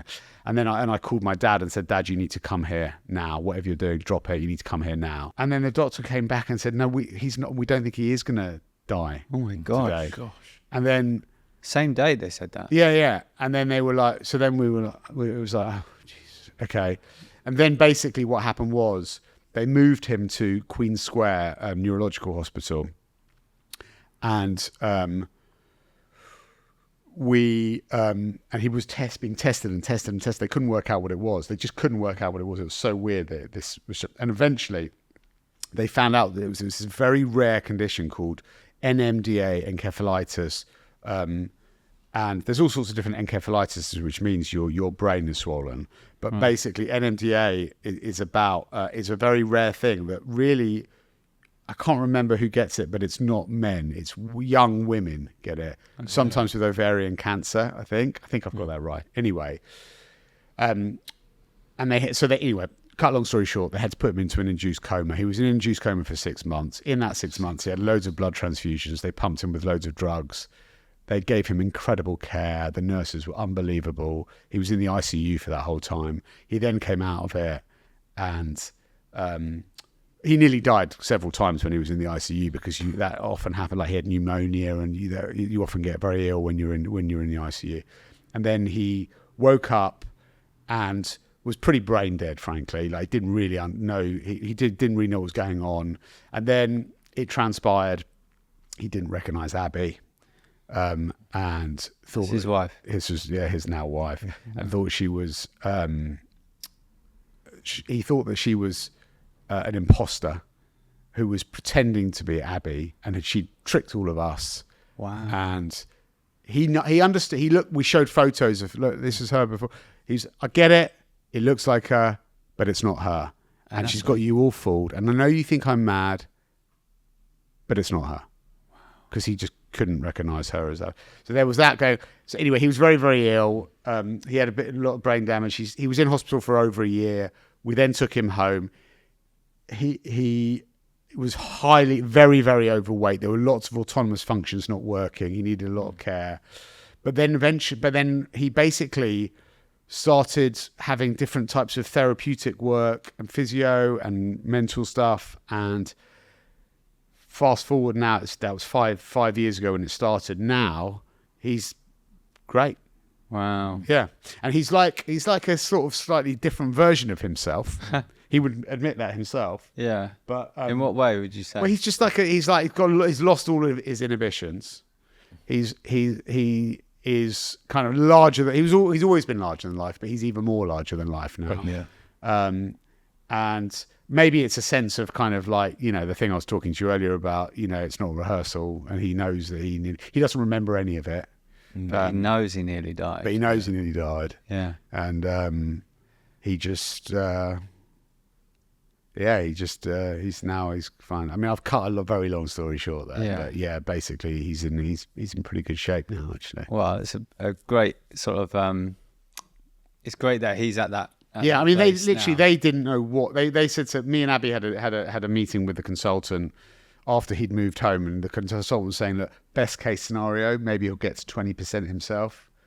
Wow. And he's beyond, and I mean, he's way more than 90, I would say. Yeah. I think, I don't know. I mean, you know, it's hard to know exactly, but he's definitely doing a lot better than we thought he would be. And he, you know, they said he'd never drive again. He's driving. They said he'd never play tennis again. He's playing tennis. Wow. He'd never ski again. He's skiing. Wow. You know, so it's Amazing. pretty miraculous. Really. But it was an interesting time. And Queen Square Hospital is behind MediaCom. Oh. So I was able to go every day and sit by his bed whenever I had a spare half hour or at lunchtime, and just go and sit and be with him. So looking at this through your lens, you know, you're CEO at this time.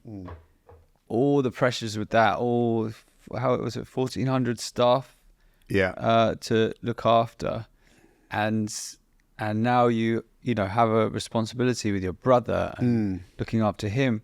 What was going through your mind at the time, and what impact did it have on you? Yes, it's really interesting actually, because I slept better in the 6 months that he was in a coma than I had done for years. Why? Because of perspective. What's the change? Well, suddenly you're like, yeah, well, it's not that important, really, is it? It's as simple as that. Absolutely, yeah. That's it. A pitch compared to your brother's life. Yeah, I mean, I still did all the pitches and everything, but you do it. Everything you do as hard as you can, but without putting as much emotional investment in it. And my team stepped up.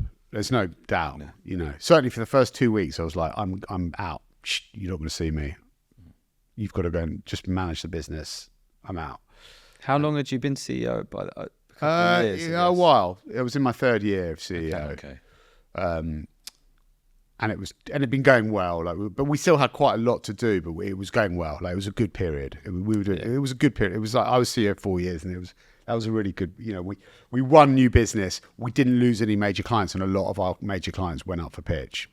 So it was a very, very good time, and I'd had enough success to feel comfortable to go, right, I'm out here. Yeah. And so that was helpful, and I just had perspective. So I slept better. My team stepped up, and I've sort of tried to hold on to that perspective ever since, really. I think, and I do it to varying degrees, I'd say. And what advice would you give to someone who's caring for a loved one with a severe health condition, especially when it comes to managing their own kind of mental health and well-being? I mean, it's really hard for me to say, because I was very lucky to have very supportive bosses. I didn't have to ask their permission to disappear. I could just disappear. Yeah. And so that I was lucky to have that support network around me at work. And I'd love to assume that everyone has that, but I know that they probably don't. But I think it's always really important to put just in life, you have to put things, I keep using the same word, but you have to look at the broad perspective in your life and remind yourself what's the most important thing in that. Now, if you're caring for a loved one and you're working, we all have to work because we have to be able to pay the rent. So it's not a case of just saying, oh, don't worry about work, just worry about your loved one. You have to find a way of making those things work together in unison. And you need to, I think it's important to talk to your employers about what you need to be able to make that happen and to enable it. But But I think all employers should try to be flexible to be able to help people who are supporting people, with health conditions. Yeah, I mean, does that answer the question? I'm not sure. Yeah. I think that's it. It's quite a tricky thing. I think the other thing that I really learned from that experience was you have no idea what's going on in anyone's life. Yeah.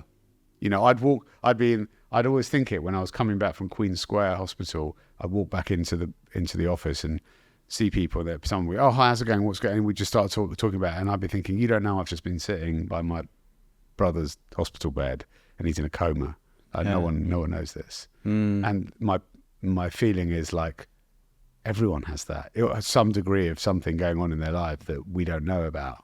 So it's really important. It's such a cliche, but that's why it's so important to just treat people with kindness and respect, because you just have no idea what's going on in their lives. So great to hear. Your brother's condition now, 90% of where he was. What a miraculous story. Your story continues. Essence MediaCom is born, and just tell us what happens there and your involvement with that, the merging of two huge companies. Yeah, so I was basically, I'll fast forward a few jobs that I've had since running the UK. So I was promoted from MediaCom UK to MediaCom EMEA CEO. Yeah. I then got promoted to global COO of MediaCom. And I carried on doing the CEO for EMEA as well as that for a period of time. And then we decided to merge Essence and MediaCom together into one agency. And I got the thinking behind that? Because basically, I think Essence was an amazing digital agency that wasn't quite scaled globally, really, in a way that we were at MediaCom. Right. And MediaCom had fantastic strategic and planning capability, but could probably it was a good digital agency, but would really benefit from the digital fuel injection from Essence into it. So there's quite a symbiotic relationship there, and we shared some clients with them as well. So both Essence and MediaCom worked on Mars, worked on Google. So there was some synergies there as well. So we decided to pull the two agencies together. I got the job of global COO of Essence MediaCom, and we made Tim Irwin the CEO for EMEA of Essence MediaCom, because he was COO of Essence at the time. And then we went about merging the two companies. So I worked on that for a year, up until the beginning of this year, and I was asked to be the global CEO of GroupM. Asked me to be the CEO of GroupM for EMEA in the UK. How did that come about? Did he say, Josh, fancy, I want to have a meeting? Or how does it work? Well, we were... Was it a cold and frosty morning in a Costa It coffee? wasn't. No. We did. Cafe I mean, Nero. he basically what happened was, the UK, they were looking for a UK CEO. So Karen decided to focus on WPP. And so they were looking for a CEO for the UK, and he was talking to me about that. Christian was talking to me about that, and I was sort of umming and ahhing about it, if I'm honest. So I wanted to do it, but I really like doing global, and I really like not just doing one market, but doing, but equally I love the UK. So I was quite attracted to it, but I hadn't decided yet. And we started talking about it, and then the EMEA CEO resigned. Oh, okay. Yeah. And then that changed things. Yeah, so it changed. He was like, well, what do you think? And I said, so you were already having the discussions about becoming UK CEO. Yeah. Then the EMEA resigned. Yeah. And you're like, because I could do both. Yeah. And basically that's what happened. And we had a conversation about it. Did he not say, sounds a bit ambitious, Josh? Yeah, he did. Yeah. And what was your I said, response? Yeah, I know, but I think I can do it. And he said, and we sort of, I know, the thing about this is going to sound, I don't want to sound like a when I say this, but I know the business really well. Like I know what's great about our agencies, what's great about GroupM, and what needs to change, and what You've been there a long time. Been there a long time. Yeah. No one really knows it better than I do, really, in this region, because I've done all of these jobs. I've done, agency, UK, EMEA, global. I've worked with GroupM throughout that. I've worked very closely with the previous EMEA CEO, worked very closely with the previous, I know, you know what I mean? It's not like so I sort of, and I've always felt that the UK is actually a bit of an island and not really part of EMEA, because it's big and successful. And so it's usually just left on its own. But for me, that's ridiculous. Like, actually, it should be the central to EMEA, because for those reasons. So there's loads of knowledge sharing that can happen both ways, and there's synergies that can happen both ways. So I said, I think that there's stuff that I could do in both roles. It's going to be crazy busy, and I'm going to need the right support around me. But that's what I've got. I've got amazing teams in the UK and amazing teams in EMEA working with me.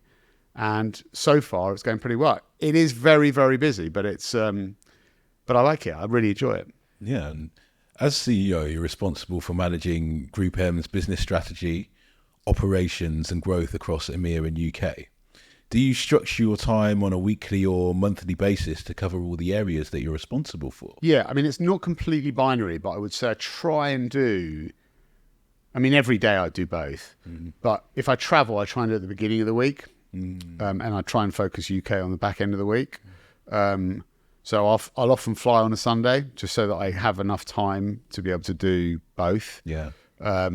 That's it, really. That's it. That's kind of how I do it. But it is, as I say, like someday. Then I've also got the IPA. I'm doing the IPA thing as well at the same time. So I accepted that IPA presidency, because you don't apply to be the IPA president. You get asked. You get a tap on the shoulder, basically. So, and that happened before I'd taken the GroupM job. I see. So I was like, oh yeah, I'd love to. That what a great honour. And then it's like just timing wasn't. It was not ideal, if I'm really honest, to basically be taking on 3 new roles at the same time. So it's been hectic, but I like it. It really, you cannot go into that, given the experience you've been through with your brother, and have this moment where you realise that you have this moment of perspective, and that you've got to look after yourself to manage, all the things that go on in life. With taking on that responsibility, you have to focus on your health, well-being, and looking after yourself. It's just like nobody can deny that's a lot of things. It's a non-negotiable. So only I know how to do that. So when I got the GroupM job, I stopped drinking for 6 months. I just said to myself, there is no way I can set out an agenda for the IPA and land in this GroupM job and drink. It's not a good combination. It's not a good combination. I can't do all of those. So I just stopped drinking for 6 months. And what did that do for you? How was that? It's fantastic, actually. It always I do it quite a lot, actually. It's something I do. But it always takes about 3 months before you really feel the benefits. But once you do, you really do. I'm just much happier. Yeah. Much. That's all it is, really. It's just happiness. Inherent happiness that comes from within. It's just easier to access for me when I don't drink. Yeah, I agree. I stopped drinking in lockdown. I haven't gone back. Wow, that's amazing. 3 years now. Wow. And you just like you don't need that to have the social vibe. Yeah. You get past that. There's the point where you feel like, oh man, I wish I could have a drink right now with my friends or whatever. Once you get past that, it's a whole new world opens up. Exactly. And you can actually go out till 6 a.m., have a great time. And then get up the next day and actually do something. It's really true. It's really true. It is amazing. Yeah. What do you? This is the part of the show we like to break down, like how you operate as a CEO, because every CEO is different. Yeah. What do you do as a CEO? What numbers do you look at that if you didn't, it'd be hard to perform in your role? So my business is basically, so I have 2 different excos. What I mean by excos is management teams. So I've got a UK exco and an EMEA exco. The EMEA exco is looking at all of our countries in the EMEA region. It's for 46 countries, I think. Or 45 maybe. The numbers that we look at our operating profit, our revenue, which is what we call net sales, and we look at our head count and all of the usual P&L numbers basically, and we have targets we have to hit, and I look at those things and we make decisions about how we're running the business. But the truth of the matter is, in my EMEA job, the way that I see it is I hire good CEO for Group M in every local country to run their market in the way that they best see fit, run the market. They're grown-ups. They've been around a block. They're basically leaders in their market. That's why they have that job. So I don't. You don't need to hold hand. I don't hold them. In fact, I don't even have one-to-ones with them unless they want one-to-ones with me. So I'm like, I'm here for you. If you need me to come over, just ask me. I'll come over. I'll spend time with you. But I'm not going to ask you for time. So is that the conversation you have when they first start? Yeah. Yeah. And some people want more time with me than others, and that's fine. And I spend more time with them than others. I have a COO for EMEA, Lisa Humphreys, who's fantastic. And she does lots of the operational stuff. And I have a chief people officer, a chief finance officer. I've got the same in the UK, different people. My chief people officer is also UK and EMEA. There are some functions that I think we're merging into one and some that we're keeping separate. But basically, those are the numbers that I look at. Yeah. What other things do you do that, again, if you weren't to do them, would be hard to perform your role as CEO? Meet clients, spend time with the agency leaders, both UK and EMEA, to make decisions about how we run the business together. Do you have a structure to the time when you meet? I have a fortnightly exco for both of them. Okay, and what's the agenda for those? We always have a different agenda. Okay, but it's very well thought out. So the time is well spent. It's never a kind of just chit chat. It's very well spent time. Who plans the agenda? My COOs. I see. But they'll talk to me about it. They'll both say, "This is what I'm thinking," and I might sometimes just say, "I want to do this. I want to spend the whole meeting on this thing here." For example, new business. What are we doing in new business? How are we going to drive organic growth next year? What's the vibe? How are people feeling right now? What do we need to do to cheer people up? Could be all sorts of different things. Yeah. You know, my ambition for Group M, both in the UK and EMEA, when my tenure is finished, is I really want two things. First of all, I want everybody who's part of the group to feel accountable to clients. Yeah, because right now, my feeling is that the agencies feel much more accountable to clients than people who work in the centre. And I don't mean black and white. That's everyone, but I mean it's a general. Yeah, that's a general thing. I just need it to be. I want everyone to have that accountability, and that means structural change in the business to make that happen. So that's a big element of what we're doing. The second thing is I want everyone to feel proud to be part of Group M. Right now, as I talked about earlier, Group M was born as a thing that just gave clients the benefits of scale. But actually now it's like a market leading capability that I want everyone to feel proud to be part of, and that takes work. Like we need to create a magnetic business that really attracts our people and attracts talent from outside and clients from outside, and so those are the kind of macro ambitions that I have for the group. And really, when I get together with my management teams, everything is really focused on those two things. There'll be things within it, but it's always focused on those two things.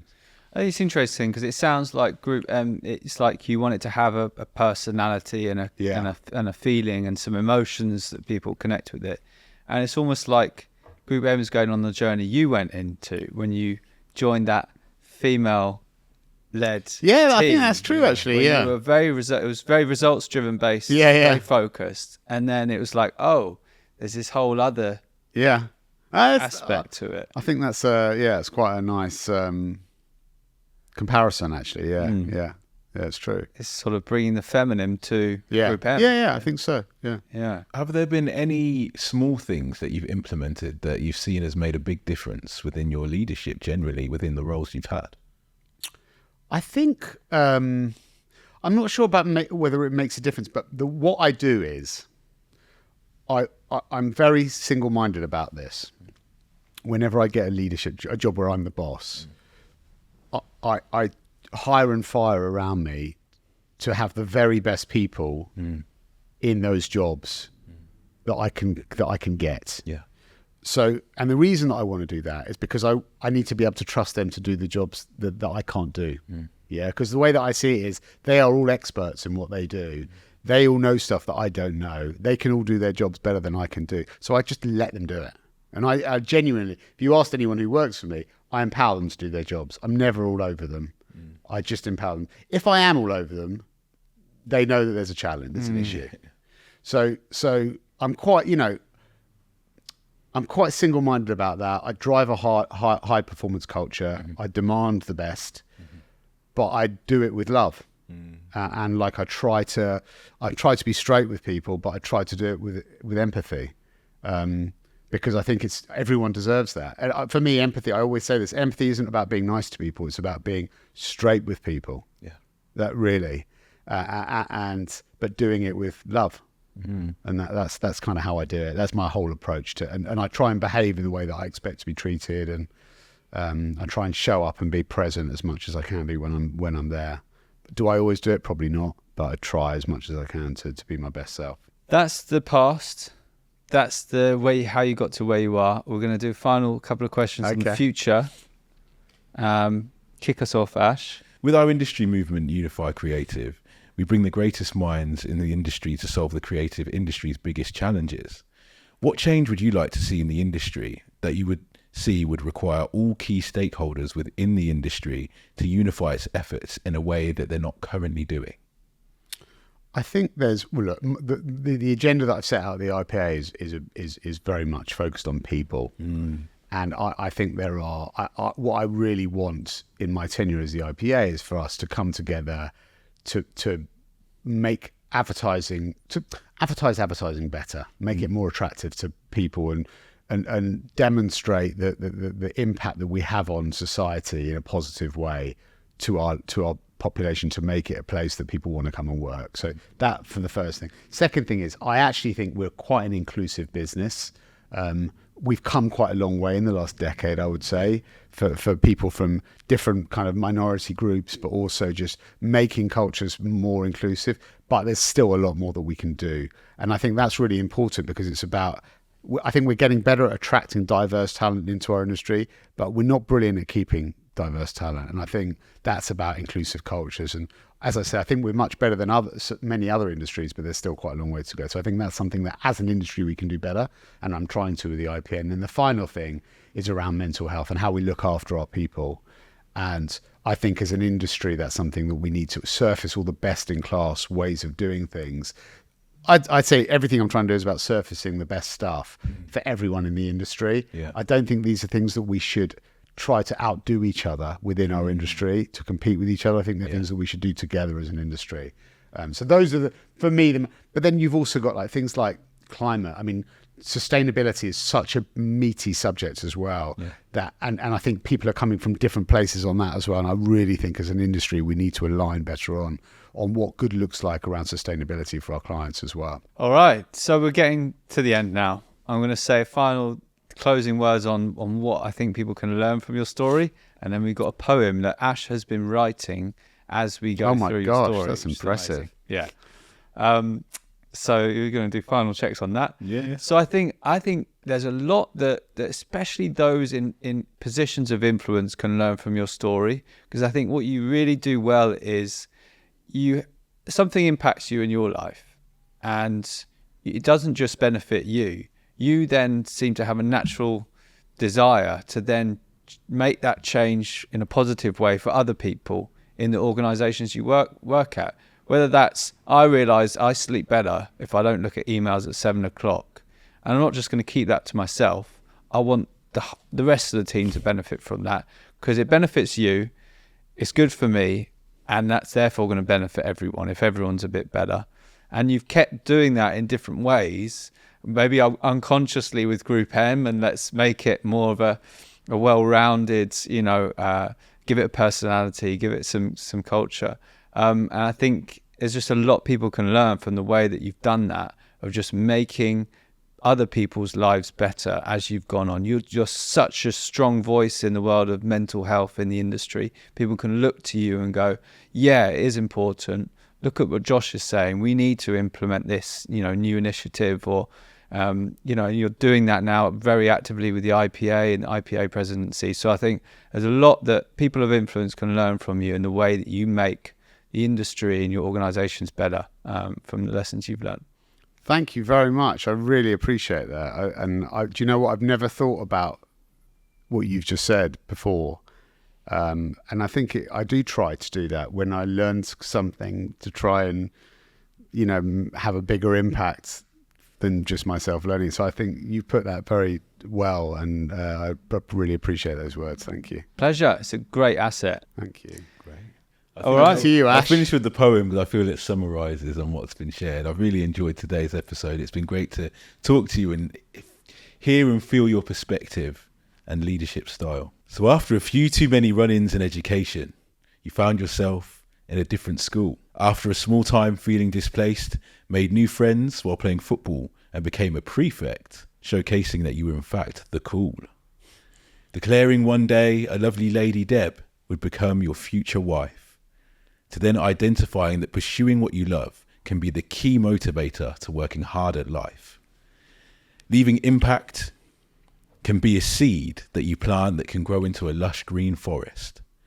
And trusting your gut can be the best way to do what's right for you and not ponder on what ifs. Self-proclaimed to be addicted to the pressure, used to living life charged by 10,000 volts, and now driven by a mission to improve the industry, putting people first to drive better results. Very good. That's amazing. God, you're talented. Thank you. Very good. Thank you for joining us. Thanks, Ash. Thanks, All right. Charles. And that is how you became UK and EMEA CEO of GroupM. And the president of the IPA. That's right. Thanks, guys. Enjoyed that. Thank you.